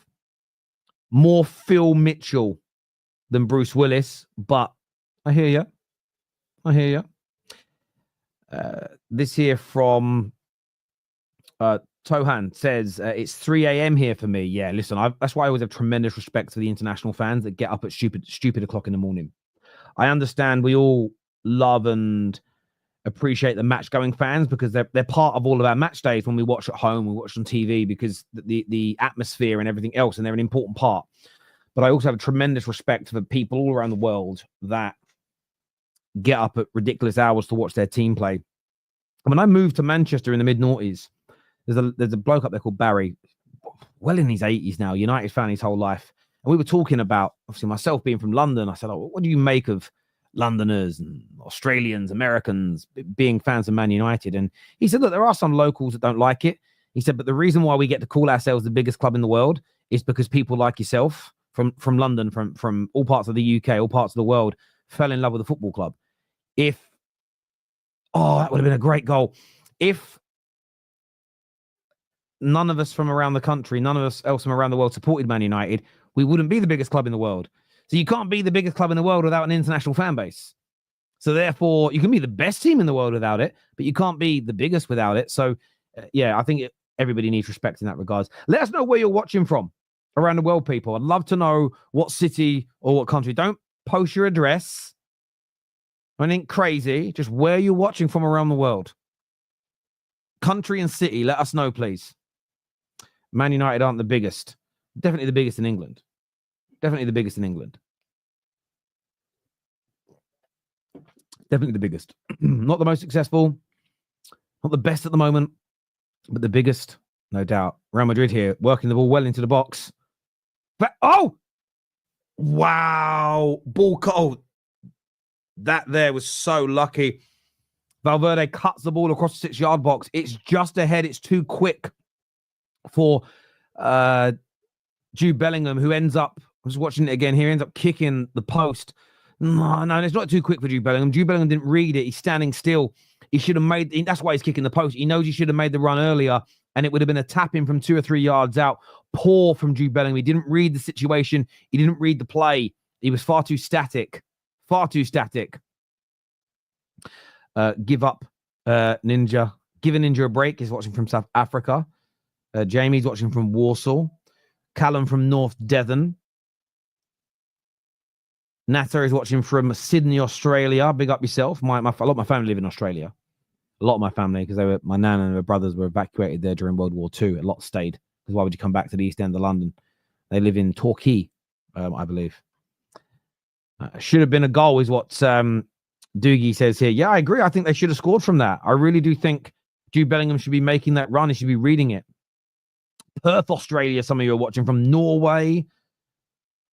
Toronto. Big up Canada. Love Canada. Second favorite country in the whole world. I spent a lot of time out there when I was younger in my martial art days, and I loved Toronto. Ottawa was my favorite. But yeah, I love Canada. Maybe Ottawa was my favorite because my friends were all there. That helps, doesn't it? Madrid here with the ball up high. Bellingham picks it up on the edge of the box. He turns. Oh, Vinicius Jr.'s on his heels. That's poor. That's going to be a corner, though. Atletico there tried to shield it out, but he kind of treads on the ball by mistake, and it ends up being a corner. Should never have been a corner from that situation. Very, very poor defending there. Opportunity this for Real Madrid. They're going to take a short corner, potentially. Or they're going to deliver it into the box. Any goal now is devastating. Any goal now. It's cleared, half cleared by Atletico. Can they make a counter-attack here? Oh, unlucky. Foul ref. Oh, referee doesn't give the foul. Interesting, Smithers. Valverde, they're driving with the ball forward. It's crossed in. It's cleared. Now there's a chance. Down the left-hand side, there's some spot. It's going to run out of play. It's going to run out of play. Too much on that for Leno. Too much on it for Lino.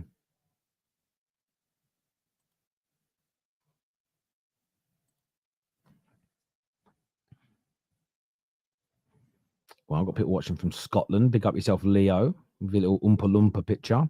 Marshall from Bangkok. Hey, having a good time, son. Right, they've worked the way to the edge. Oh, that was nearly another penalty. It's been squared. That's been well cleared. Almost another penalty there to Real Madrid. Jimenez got very lucky there, in my personal opinion. Very, very lucky indeed.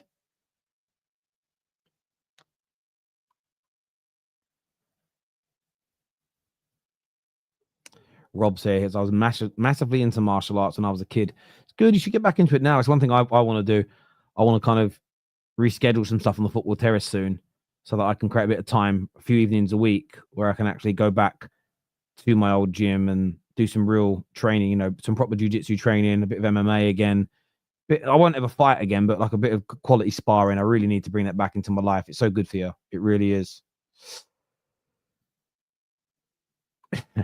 I see you guys arguing in the comments about where's the best place to live. Funny, man.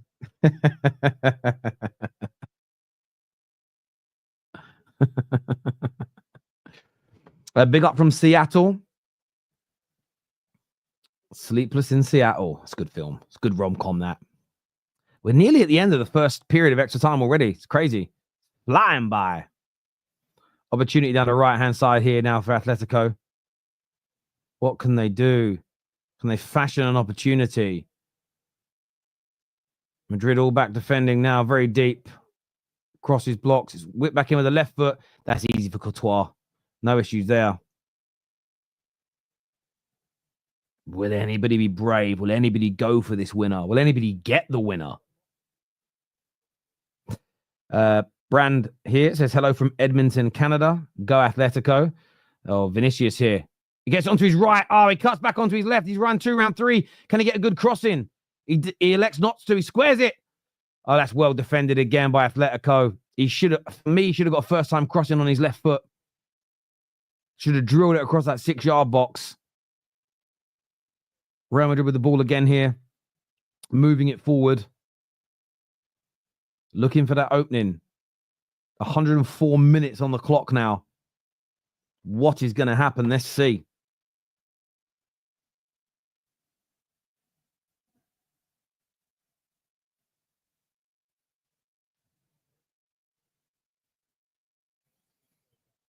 Looking for that opening here.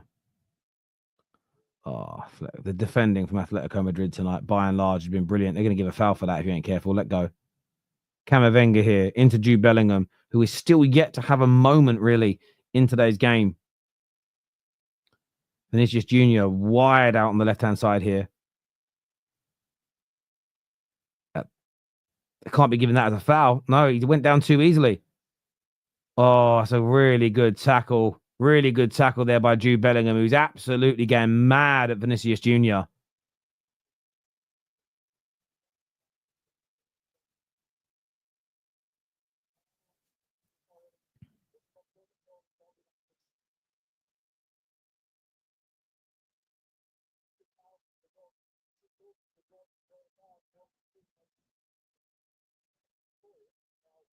Two minutes of time added on here. Oh, it's a foul given away. Atletico have conceded a free kick by the ex Chelsea man here. Aspilicueta has conceded a free kick on the edge of the box. 106 minutes on the clock. Real Madrid here with a very good opportunity to take the lead in the tie. 1-1 on the night, but it would be 3-2 on aggregate if this is delivered correctly. I doubt they'll shoot. They'll probably cross. No one's saving up to shoot. It's delivered. That's poor. He actually did shoot. Whoever that was, why is he shooting? Really poor. Really, really poor. I think it was Valverde. I think he shoots. I don't know why he's shooting. You're never bending it in to that top corner from there, mate. You ain't David Beckham. You should be delivering that into the box. All your big men went up. Julian Alvarez here. You shouldn't be shooting. They should be passing, mate. Oh, Correa, that's poor. He's really, well, I'll say that and he'll go and get on the winner. He's just made so many mistakes. Why are you not taking the throw quickly? Llorente's begging for it.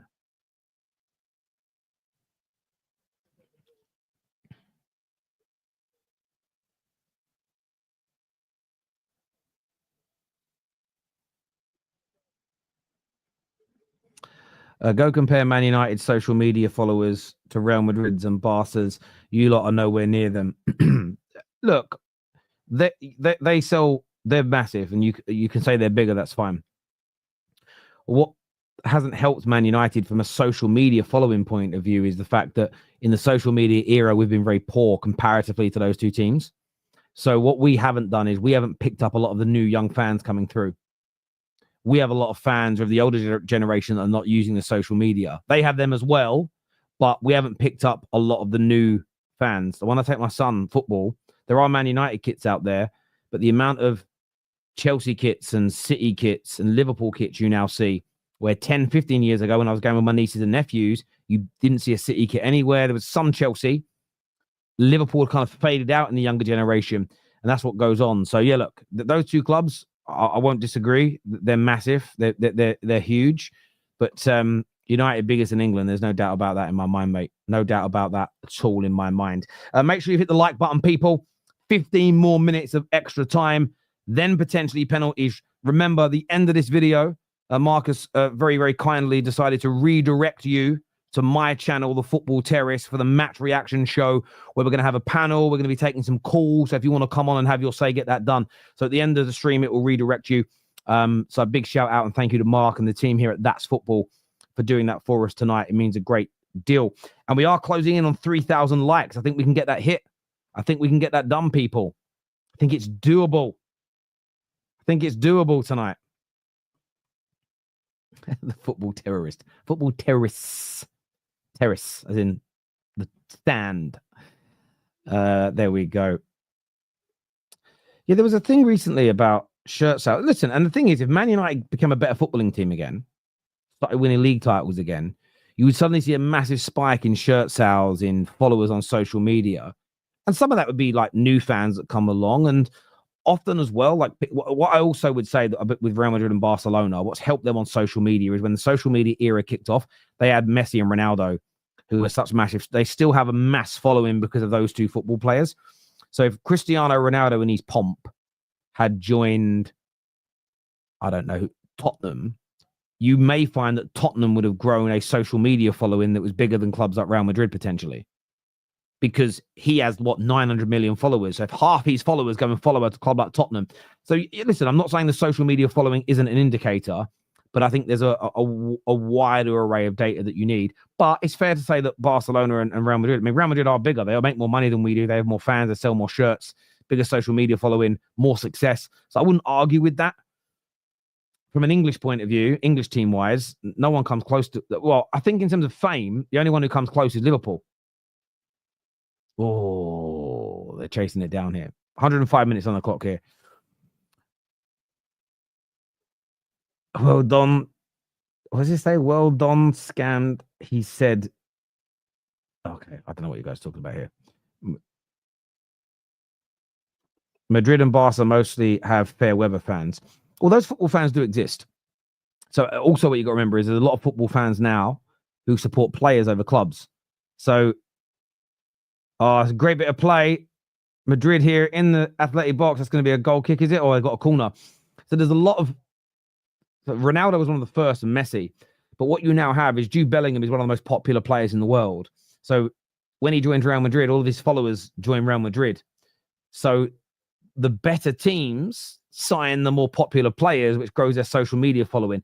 Are all those people direct fans of that club? Do they stay fans when those players retire and move on? I'm not too sure. It's not dig, it's just the truth. Oh, Camavinga controls it brilliantly. Can he shoot? Oh, that was nearly a penalty given away. Play it inside. What are you doing? Don't run on the outside. You're going to lose it. There he goes. Lost it. Good counter-attack opportunity. They had the chance there, Atletico, to play it into the inside. Should be All Blacks. He got it. They had a chance to play it onto the inside. It would have been 1v1. Instead, he runs on the outside and gets stifled out of the game. Ridiculous. That Jude Bellingham. That was Mbappe. What a run and a track back and a tackle from him. I thought it was Jude the way he was moving. Vinicius crosses it. Brian Diaz here.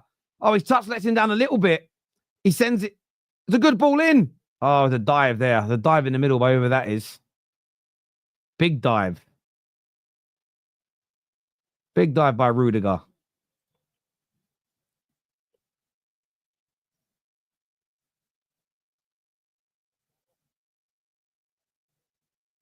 Wow.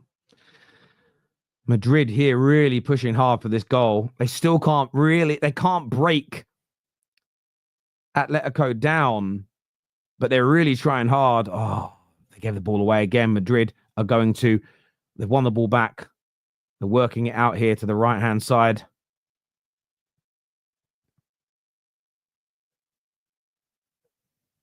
Vasquez here plays it back onto the inside. Jude Bellingham now has the ball. He's looking for his moment. Oh, he looked like he was going to shoot, but he didn't have the room. Vasquez there, cross, it's blocked. It's going to be another. I think it's a corner.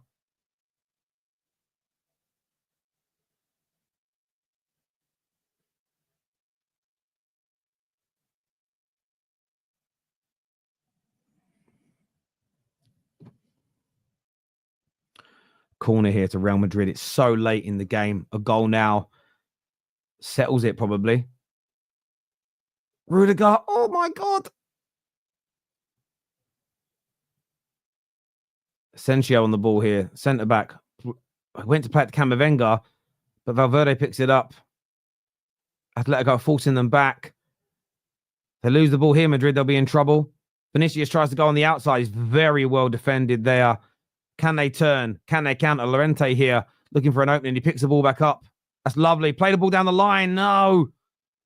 Oh, it's a lovely ball on the outside. He finds him. Oh, Camavinga.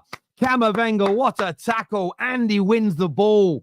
Fantastic recovery challenge there on the outside. He's not just winning the ball there off Llorente. He knocks the ball onto him. So Real Madrid win the throw. Fantastic tackle. Excellently timed. If he gets that wrong, they're through on goal. He might even get himself sent off. 10 minutes to go, people. 10 minutes until penalties. But Jude Bellingham is pushing forward here. He hasn't had that moment tonight. He hasn't had that bit of brilliance that we often see. He crosses it into the box. I'm going to tell you now, that was sensationally poor. Stupendously poor. He crossed it into no one, straight into the goal. There was no point crossing it there. There was no one in the box. Vinicius was kind of deep in the box. If he was aiming for him, that was a terrible cross. Hold on to possession. Recycle it. Wait. Try and draw them out. Don't panic. Don't panic, Mr. Mannarin.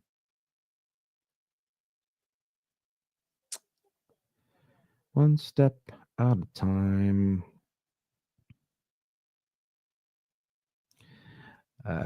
Jex, I pray for the same thing as you, my friend. I'm praying for the same thing as you. But you know, when you just think, I don't see it happening.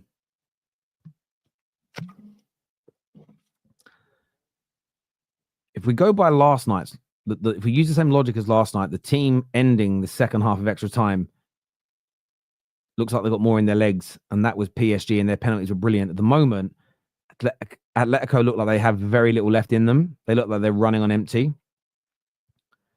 And I mean, they're at home, which is going to help them. But I just wonder whether the lactic acid... Oh, Jude Bellingham, that was handball. Has he been booked? Has Jude been booked? Because that looked pretty deliberate to me. He hasn't been booked, so that's not a problem. But that looked pretty damn deliberate.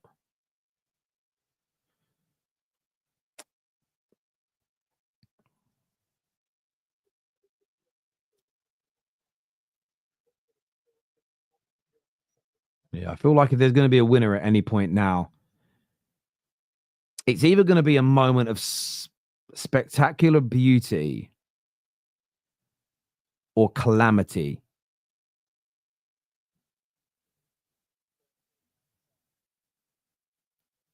That's going to be... Oh, they win the ball there, Atletico. They've worked it up onto the... Oh, they've changed his mind. They changed their minds. The linesman's right next to it. Gives a throw to Atletico. and then change his mind based on what the referee saw from 30 bloody yards away. As big as they are, Real Madrid away fans are pretty pathetic. Yeah, listen, I haven't had the sound on, so I can't really speak. But it's one. I think one of the things you'd say about Real Madrid as a football club is that its fans and/or their passion are not really things that anybody raves about. You know.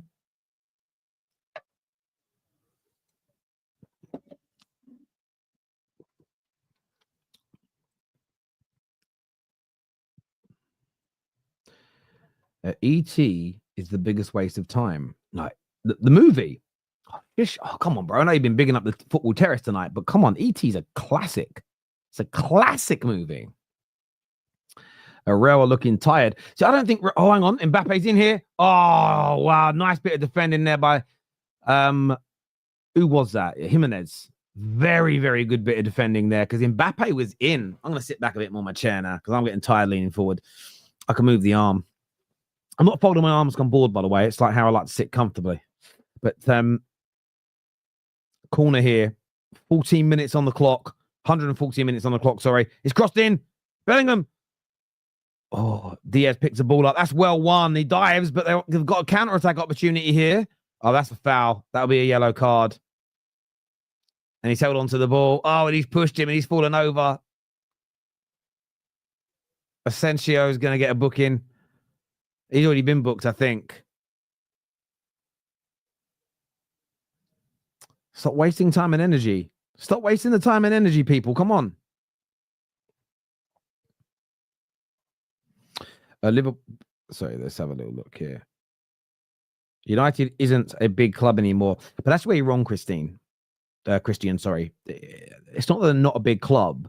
They're not a good club at the moment in terms of the team on the pitch, but we are a massive club. And do you know how we know we're a massive club? Because everything we do is spoken about on a daily basis. There's loads of other clubs like Everton who are building a new stadium. I don't remember wall to wall, back to back. Vinicius Jr., by the way, taken off. Vinicius Jr. taken off. No longer on the football pitch. He will not be taking a penalty. But when other clubs announce they're building a new stadium, there isn't wall-to-wall coverage. And how are you paying for it? How are you paying for it? What are you doing? The way we're treated is different. It's because we're the biggest. If there's any other club, no, they wouldn't even be asking those questions. And we're everybody's biggest rival. It's as simple as that. But yeah, massive. A lot of you in the comments here, Maiko saying, damn. Well, look, he missed the penalty earlier. He hasn't had a good game by any standard. So I kind of get it. It makes sense. It really, really does make sense. I get it. Here we go. It's been a poor night though by Real Madrid, hasn't it? By their standards. I know that Atletico don't lose at home, so maybe I'm being a bit harsh. Ball crossed in here. Oh, it's well defended by Real Madrid. But they haven't really laid a glove. And I expected a little bit more. But this is why you got to knock them out. Because obviously, if you don't, the team that doesn't knock them out gets knocked out. But then they stay in the tournament and they can get better. These are the moments when every other club remaining in the tournament right now is an Atleti fan and is saying, knock them out, please. Every single remaining team's chances of winning the tournament increase massively, in my opinion,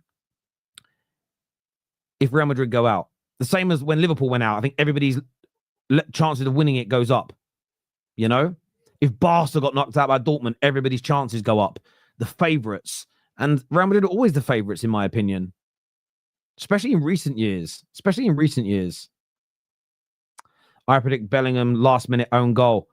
Oh, can you imagine? 6,400 people watching, which is amazing. Please hit the like button if you haven't done so already. Make sure you are subscribing, please.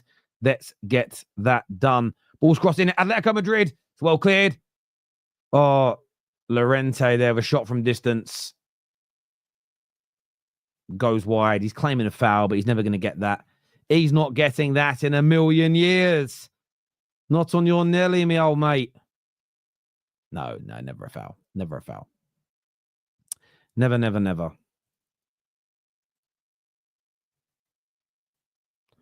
Never, ever, ever is that a foul.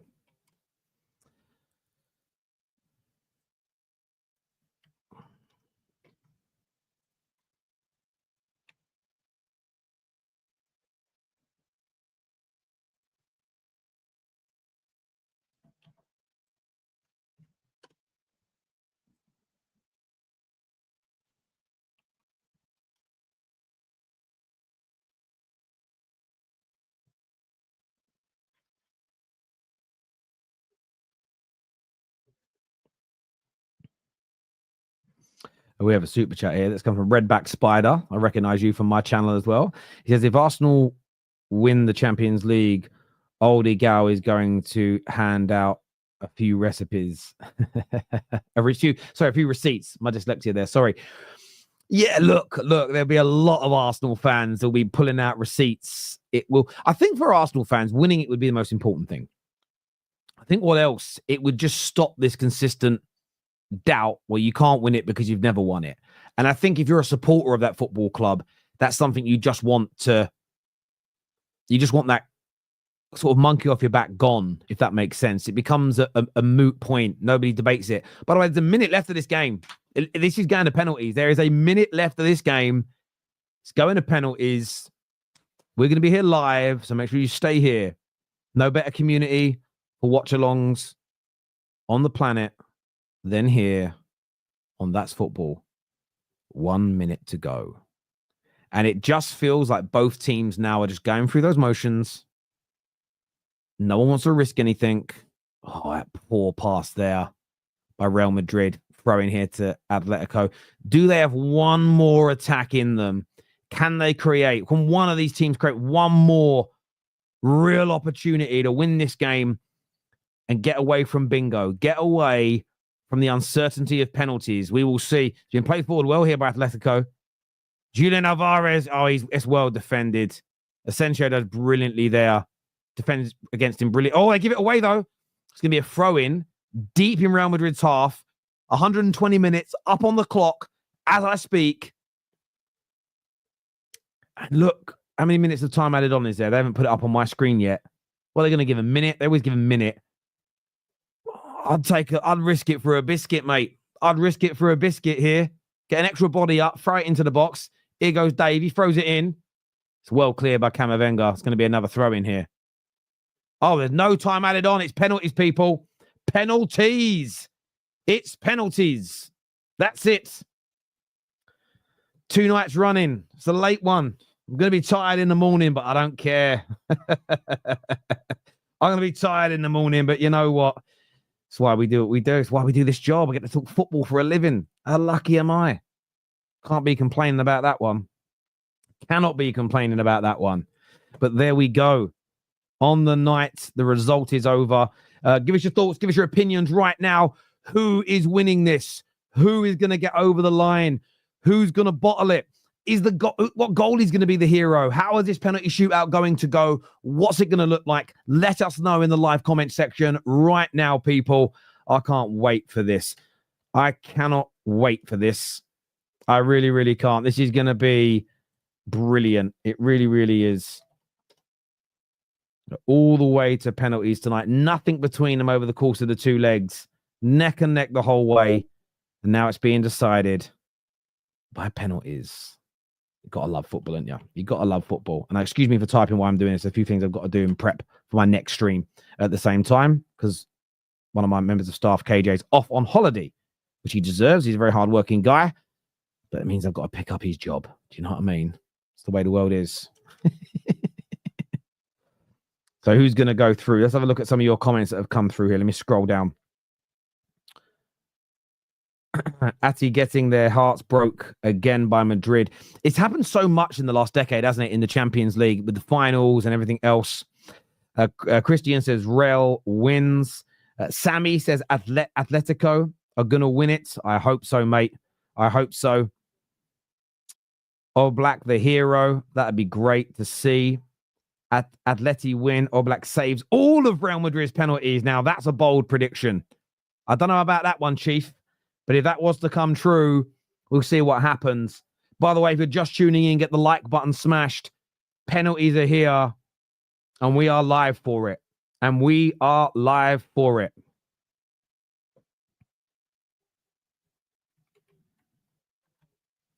The goal. I think the only people that don't feel pressure in this is goalkeepers. What do you think? I always feel it's just the goalkeepers. Football gods, please here. A lot of people begging for an Mbappe miss.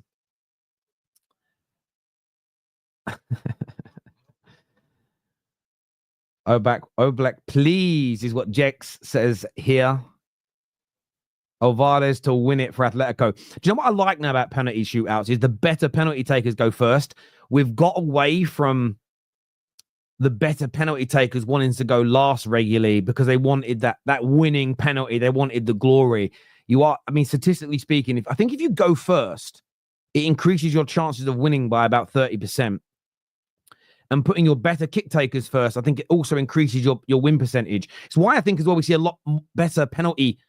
It didn't last night, to be fair, but we've seen a lot of long-winded penalty shootouts in recent years where 8, 9, 10 players score in a row. I think because you start off with your better players and it almost seems like it relieves pressure.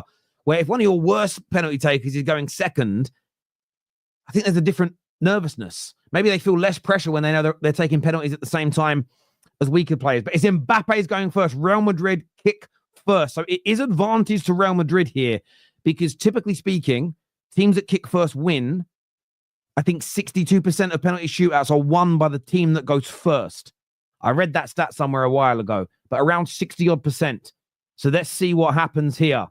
Will Real Madrid take the lead here? Will Mbappe score? Is that Mbappe? Oh, it's a great penalty. Puts it away. 1-0 Real Madrid. 1-0 to Real Madrid. He's telling everyone to calm down here. The pressure now moves to Atletico. The pressure is now on them. Who will succumb to it? Who will crumble? Who will fall?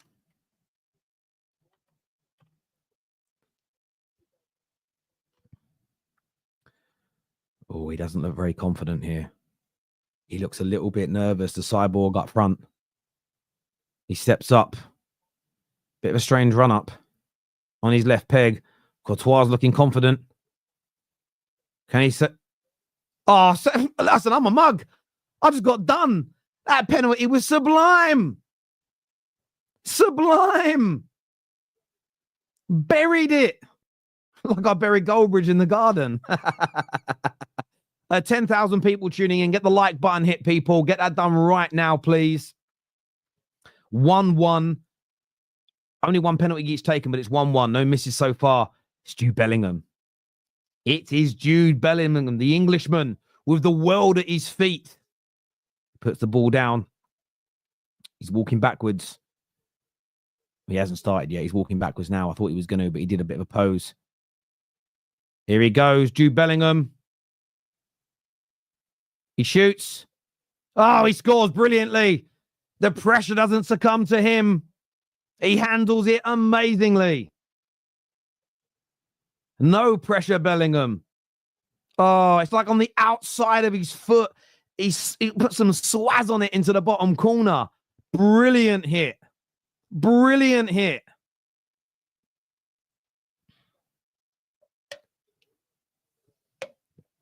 The ex-City man, Julian Alvarez, a brilliant debut season for Atletico Madrid. It is his debut, isn't it? Or was it his second season? Either way, I forget. But he steps up here on his right peg against Thibaut Courtois. Oh, what a penalty. He slips when he hits it as well. He got a little fortuitous. It could have gone over the bar. He falls over as he's swinging his foot. But he puts it into the roof of the net.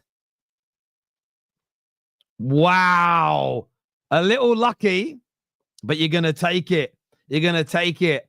Valverde is now up next. Valverde is up next here. Oh, wow.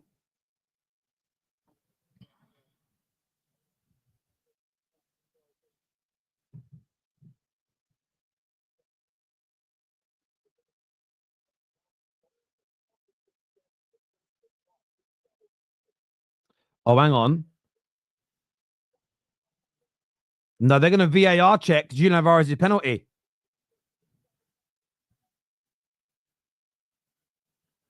Well, they don't have it. How can they get? They can't say that's a double tap. Oh, they've said no goal to Julian Alvarez. They've said no goal. Alvarez's penalty does not count. There's it touched his other foot. That's amazing. Oh my God. Oh, he buries it. Real Madrid go 3-1 up. Oh my days. What drama, what luck. How lucky are Real Madrid?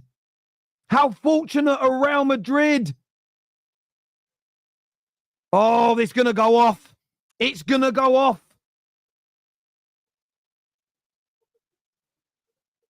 Oh my God. I've never seen that in my life in a penalty shootout. How's your luck? How is your luck?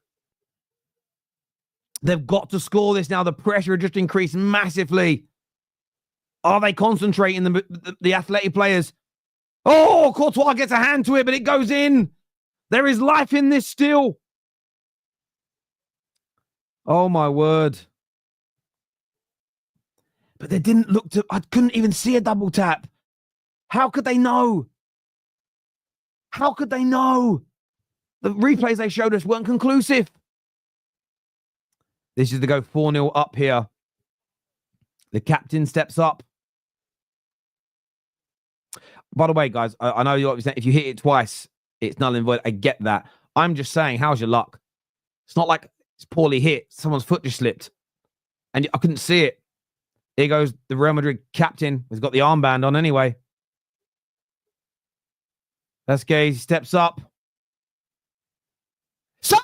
It's saved! Oh, wow. More drama. Oh, more drama here. More drama. At the Riyadh Air Metropolitano. All Black makes the save. Now, look, they have to go and score here. They have to score here. This makes it 3-3. Must go in. Llorente. He runs up. Oh, he misses. He hits the crossbar. He misses the crossbar. A poor penalty. Real Madrid here shooting to win. Madrid here shooting to win.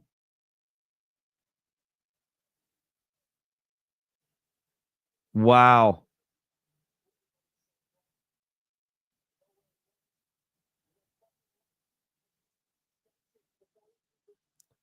Wow. Let's have a little look here. This penalty. Oh, he hits a crossbar. It's not a badly hit. He just put too much on it. It was almost a perfect penalty, but he put too much height on it. Real Madrid here, they score. They go through. Rudiger here. If Rudiger scores, it's over, and Real Madrid go through. Up steps the big German, and he hits it. Oh, it just about goes in. Oh, the keeper gets a hand to it, but Real Madrid, they go through to the next round. Atletico Madrid are out. Out. They go out with some massive VAR controversy tonight. Massive controversy. Wow. Delirium flying around the stadium. Absolutely crazy. Look, if there's a double tap, then it shouldn't count. Then it shouldn't count. But how's your luck? How's your luck? Again, Real Madrid underperform, barely create, and they manage to go through. Absolutely incredible, incredible scenes. Incredible scenes here. Oh, he gets a hand to it as well. Rudiger gets so lucky. Oh, my word. I can't believe they've done it. Listen, fair play to them. Fair play. It's why they're the most successful team in the world, because they just manage to find a way. They consistently manage to find a way. But there'll be heartbreak for Atletico fans tonight that will feel they did enough, that will feel they performed to the highest possible levels to try and stop their fierce rivals, but they just didn't have enough. They just didn't have enough to get the job done, on the night. Wow, that is crazy. That is crazy. Well, look, ladies and gentlemen, I want to thank you all for tuning in here. If you would like to come and join me on the Football Terrace, this is going to redirect you to our channel. We're doing a live phone-in show and a live panel show to review tonight's Champions League games and have a little bit of a preview of games coming up in the next round, as it were. So we'd love to see you over at the Football Terrace. This stream is going to take you straight through. It's going to redirect you. So I want to thank you all for tuning in. Hit the like button before you leave. Take care. Goodbye. God bless. And we'll see you all again very, very soon. Thank you.